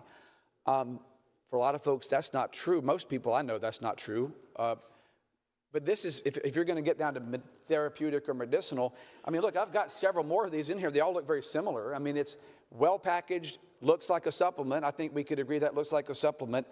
I think if you're looking for therapeutic relief, you're more likely to get this in your hand than you are to just go get the can at the convenience store. So I think it would be an inconsistent position. Senator, I appreciate your amendment, and I think what you're trying to do here in a very modest, incremental way is to say that these edibles, or I guess also tinctures and salves, topical, sure, very modest, is it not? 10 milligrams, is that correct? 10 milligrams. 10 milligrams. And we don't allow any kind of smoking or vaporization of it and inhalation. So you've got restrictions in regard to age in terms of 21 and up. okay, which those things currently don't exist, do they? In terms of the restrictions. Right now, you could go get this off the shelf as a 10-year-old. Okay, and I mean, assuming you have money, I and guess. does your amendment leave in place all of the testing and the independent lab analysis and making sure there aren't adulterants and making sure that it's safe for individuals? It keeps all those things that were applicable to the infused drinks, they would be applicable to the products covered by your amendment, would it not? Absolutely, Senator. I mean, like I mentioned earlier, and I want to be sure I get it absolutely right, is Title 46 adds Chapter 56 to the Department of Ag Regs, requires the proper analysis, ISO standards. DOR requires you to be licensed. You still have to be licensed to do this. Not like it's the Wild West. You have to have a license for retail or manufacturing or wholesale. So it's much more protective and strict than what we have now, but it doesn't cut people off from an option for relief that exists. Senator, I appreciate you answering my questions. Mr. President. Senator from Beaufort. Unanimous consent request. State your request. To be added as a co-sponsor to the Senator from Spartanburg's amendment. Is there objection to the unanimous consent request by the Senator from Beaufort to be added as a co-sponsor to the amendment offered by the Senator from Spartanburg, Senator Kimball? Will the Senator continue to yield? Yes, Mr. President. There are no objections. So would you agree this is a conservative, incremental, small step toward providing some medicinal relief to South Clintonans who currently do not have it? I think that relief exists now, so I would flip it a little bit from where medical cannabis Legally have it. They can't legally. Yeah, that's right. I mean, right now they can go get it, but it could be dangerous. This is the proper approach to protecting people's health, protecting public safety, protecting the integrity of the retail and wholesale chain, manufacturing chain, while still providing people relief. This is what I believe our folks want. It's not, you can't go out there and cause pain to other people through it. You can get relief for yourself, and you can do it safely with proper protocols in place. Thank you for answering my questions. Thank you, Senator. Senator from Greenwood, what purpose do you rise? Unanimous consent to pass out material. Is there objection to the unanimous consent request by the Senator from Greenwood to pass out material? Here, no objection. So ordered. Then I'd like to ask the question. Senator yield for question. Yes, Mr. Senator President. yields for question. Yeah. Senator, this gentleman that you spoke of, the veteran, I understand that there's 4 types of marijuana or THC that have been approved by the Mr. President, if I might ask, I'm sorry, Senator, I need you to hold that microphone closer. Maybe I'm getting old, but I can't hear half what you said there. No problem. Are you aware that the FDA has put up 4 different types of marijuana or THC components that are lawful? I'm aware there are certain things you can get that are prescribed. Prescribed, right. And do you know whether or not this veteran has tried to use any of those that have been prescribed? Well, Senator, I can tell you one thing. I think the picture he showed me, I said earlier 12, maybe it was 15, 16 prescription bottles on his countertop there. But I've heard these arguments, and I'm just going to kind of say, and I know we're going to have a longer exchange, but I've heard people saying, well, let's just make it to where it has to be a prescription, and we'll just put it in the process of being prescribed. Again, I'm not one of these folks that's anti-pharmaceuticals or anti-anybody on anything, but one thing I'll say, Senator, is that a lot of people get relief right now that you can get over the counter, that can still be very safe with the protocols we're outlining, that doesn't require you to go to the doctor. A lot of people still don't have very affordable health insurance in spite of government overreaching in that space. Prescription drugs are very expensive. The minute you go from this jar here that you might be able to afford to a prescription, you may not be able to afford it. So yeah, I'm aware there are prescriptions that are available, but I believe this could be a safe over-the-counter option that people could afford. That's not the question I asked you, Senator. The Well, no, but I answered it the way I... was whether or not your veteran has attempted to get the 4 types of cannabis. You got to put the mic closer. 4 types that are allowed. Senator, as I did answer that early on. I just wanted to elaborate on my point. You saying no? I said I don't know. Okay, you don't know. But I know there's at least 12 bottles of pills he's tried to take, and every benzo and opioid you could imagine, and he's still in pain every night, taking shots in his knees, can't even catch his 4-year-old in his arms, and has thought about killing himself. And even when he left my house on Saturday, I said, I hope you're not still thinking about that. He said, I think about it every day. Again, we're sorry for anyone's malady. I mean, it's awful. I was just wondering, have we attempted to try to use the ones that are lawful that have been approved? The second question is... But Senator, I would say before we move on, I don't think what we're doing is unlawful. I mean, it's authorized right now under the Farm Act of 2018, with the whole reason we're having the debate. And to the Senator from Beaufort's point earlier, there are, even in the Controlled Substances Act under Nixon, there are provisions for states to do things that are medical. So I don't think what we're talking about, I just don't like that to put it in that caveat or delineation of saying this is not lawful and those prescriptions are, when this is absolutely lawful.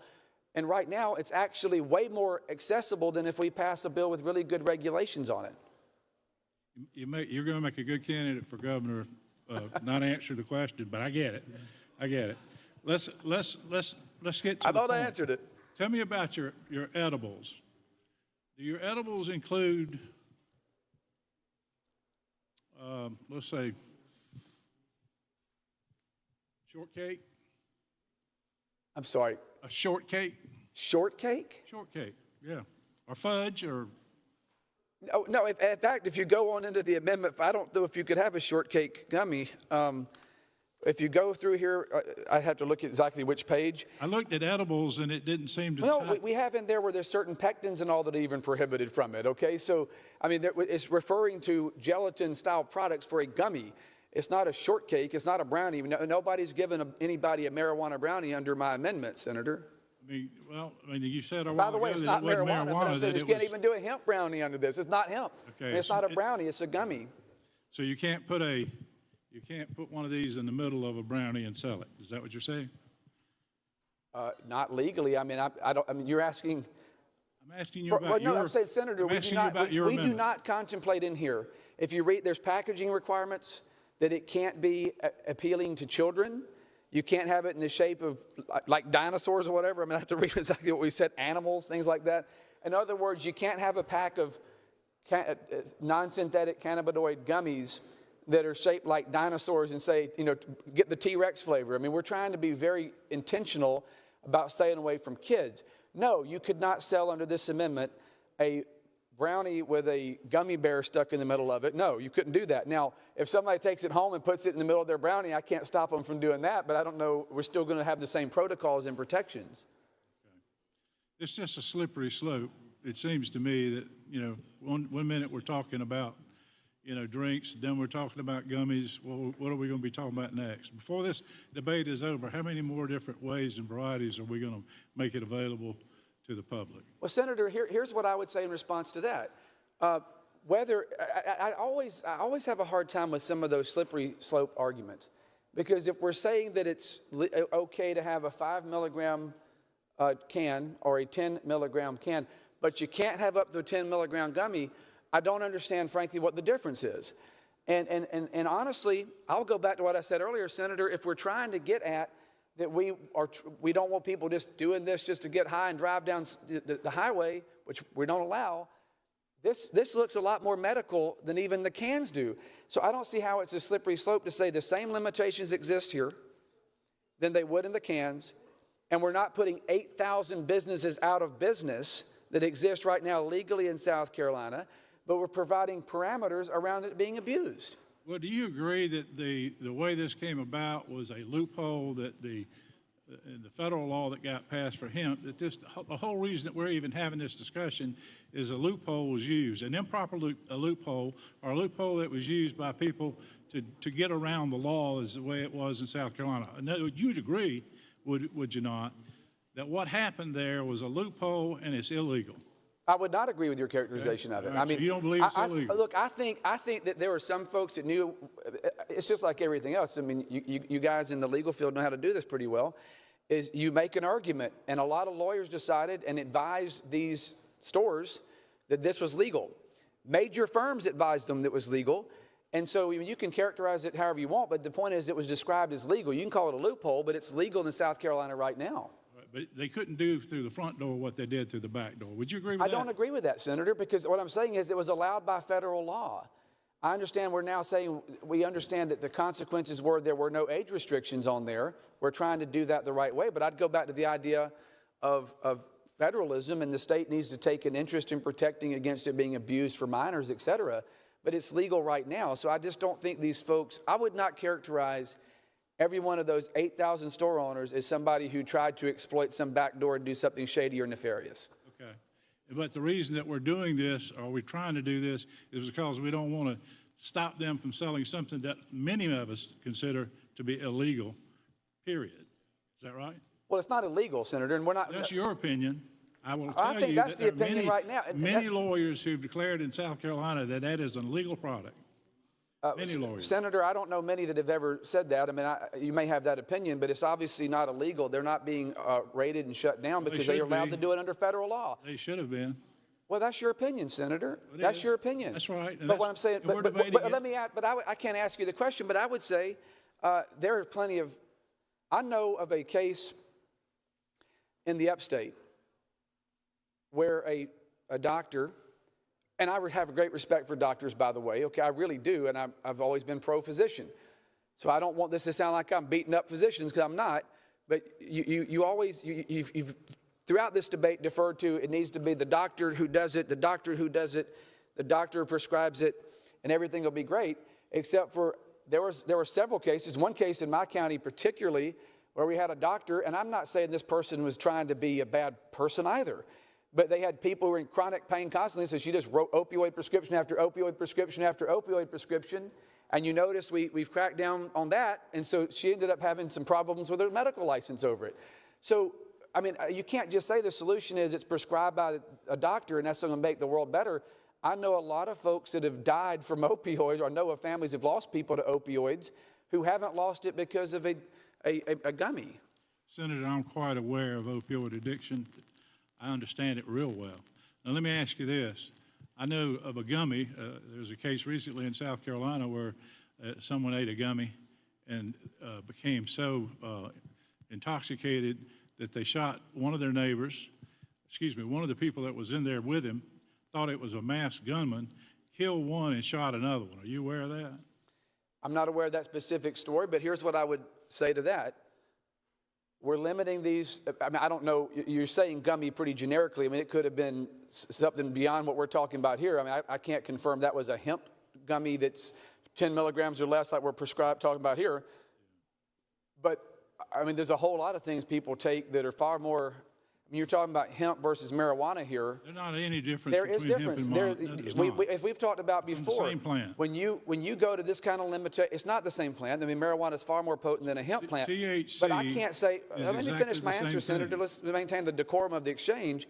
You asked me, am I aware of this individual seeing a masked gunman in their mind and shooting somebody? Psychotropic problem. That could have been a gummy that was laced with something far different than we're talking about here. In fact, probably was. And so if we're providing some guidelines and goalposts here, I think that's less likely to happen under this bill and this amendment than it would right now, because it clearly happened without this bill and this amendment. That's the If that's problem. what you're suggesting. I don't know what was in the gummy. That's the problem. What they did was through the back door, what they couldn't do through the front door.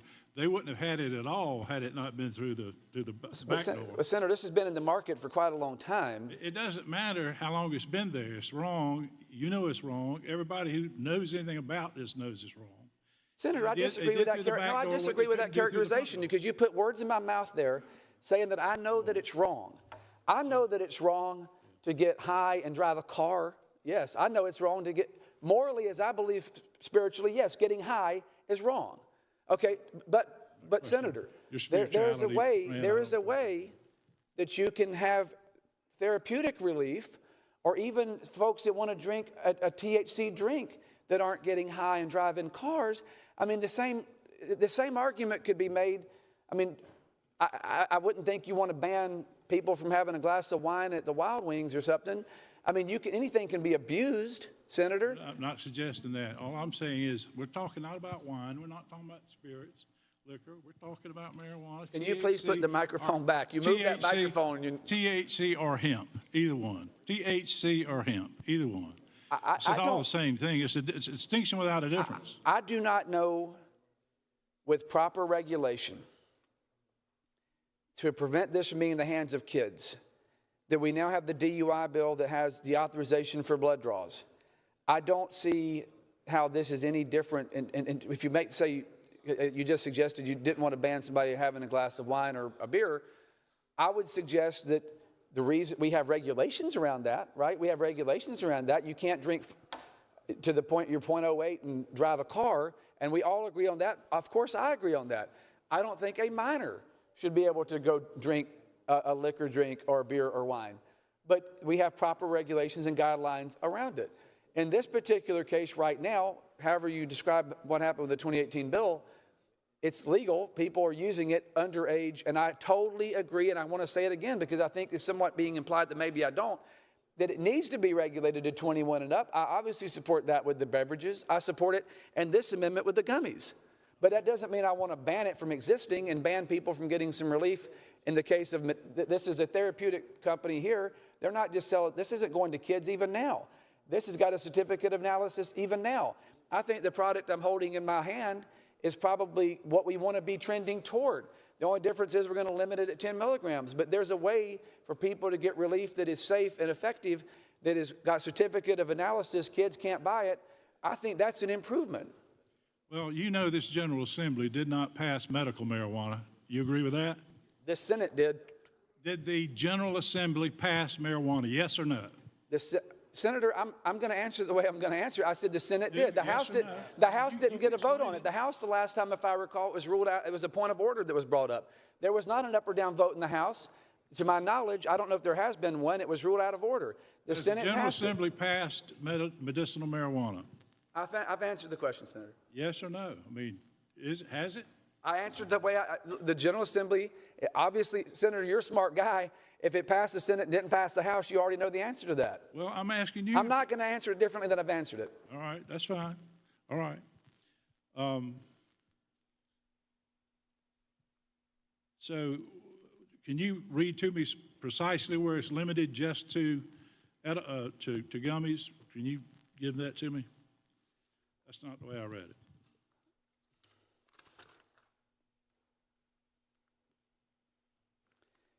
It's about 30 pages. You're going to have to stand there for a second.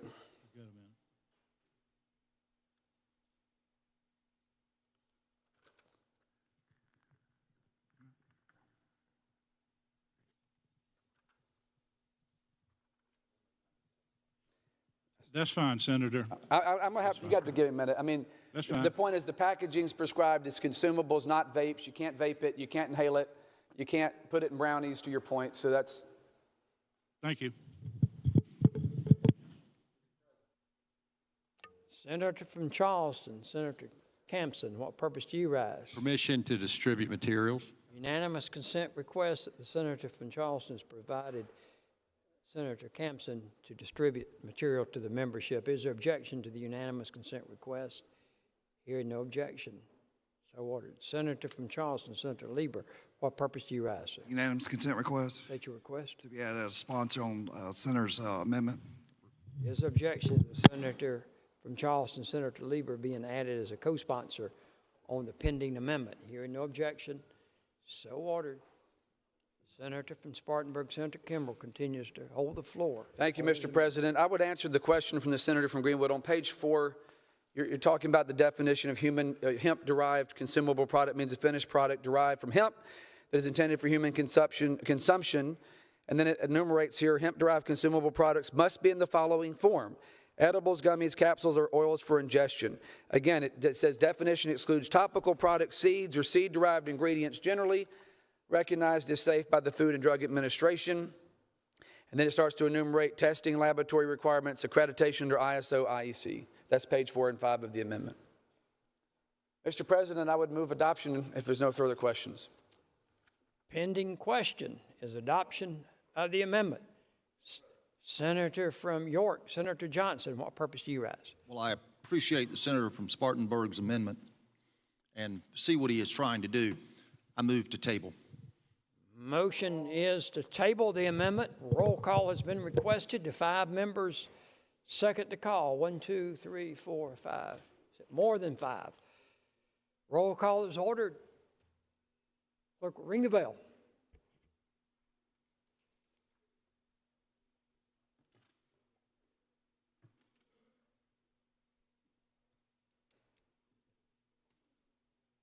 Pending question is the motion to table the amendment. The reading clerk will call the roll of the Senate. Mr. Adams? Aye. Mr. Alexander? Aye. Mr. Allen? Not voting Mr. Bennett? Not voting Mr. Blackman? Not voting Mr. Bright? Aye. Mr. Campson? Aye. Mr. Cash? Aye. Mr. Chaplin? Not voting, Mr. Clymer? Aye. Mr. Corbin? Aye. Mr. Cromer? Aye. Mr. Davis? No. Mrs. Devine? No. Mr. Elliott? Aye. Mr. Fernandez has leave. Mr. Gambrell? Aye. Mr. Garrett? Aye. Mr. Goldfinch? Aye. Mr. Graham? No. Mr. Grooms? Aye. Mr. Hembry? Aye. Mr. Hutto? No. Mr. Jackson? Mr. Jackson votes. Mr. Jackson not voting. Mr. Johnson? Aye. Mr. Kennedy? Aye. Mr. Kimbrell? No. Mr. Lieber? No. Mr. Martin? Mr. Martin has leave. Mr. Massey? Aye. Mrs. Matthews? No. Mr. Ott? Aye. Mr. Peeler? Aye. Mr. Rankin? Not voting. Mr. Rickenbaugh? Aye. Mr. Rice? Aye. Mr. Sabb? No. Mr. Stubbs? Aye. Mr. Sutton? Votes no. Mr. Tedder? No. Mr. Turner? Aye. Mr. Verdon? Aye. Mr. Walker? No. Mr. Williams? No. Mr. Young? Votes aye. Mr. Zell? Votes no. Of all senators voted, Senator Blackman votes aye. Senator Jackson votes no. Senator Allen votes no. Senator Rankin votes no. Senator Bennett votes aye. Senator Chaplin votes aye. Further members wishing to record your vote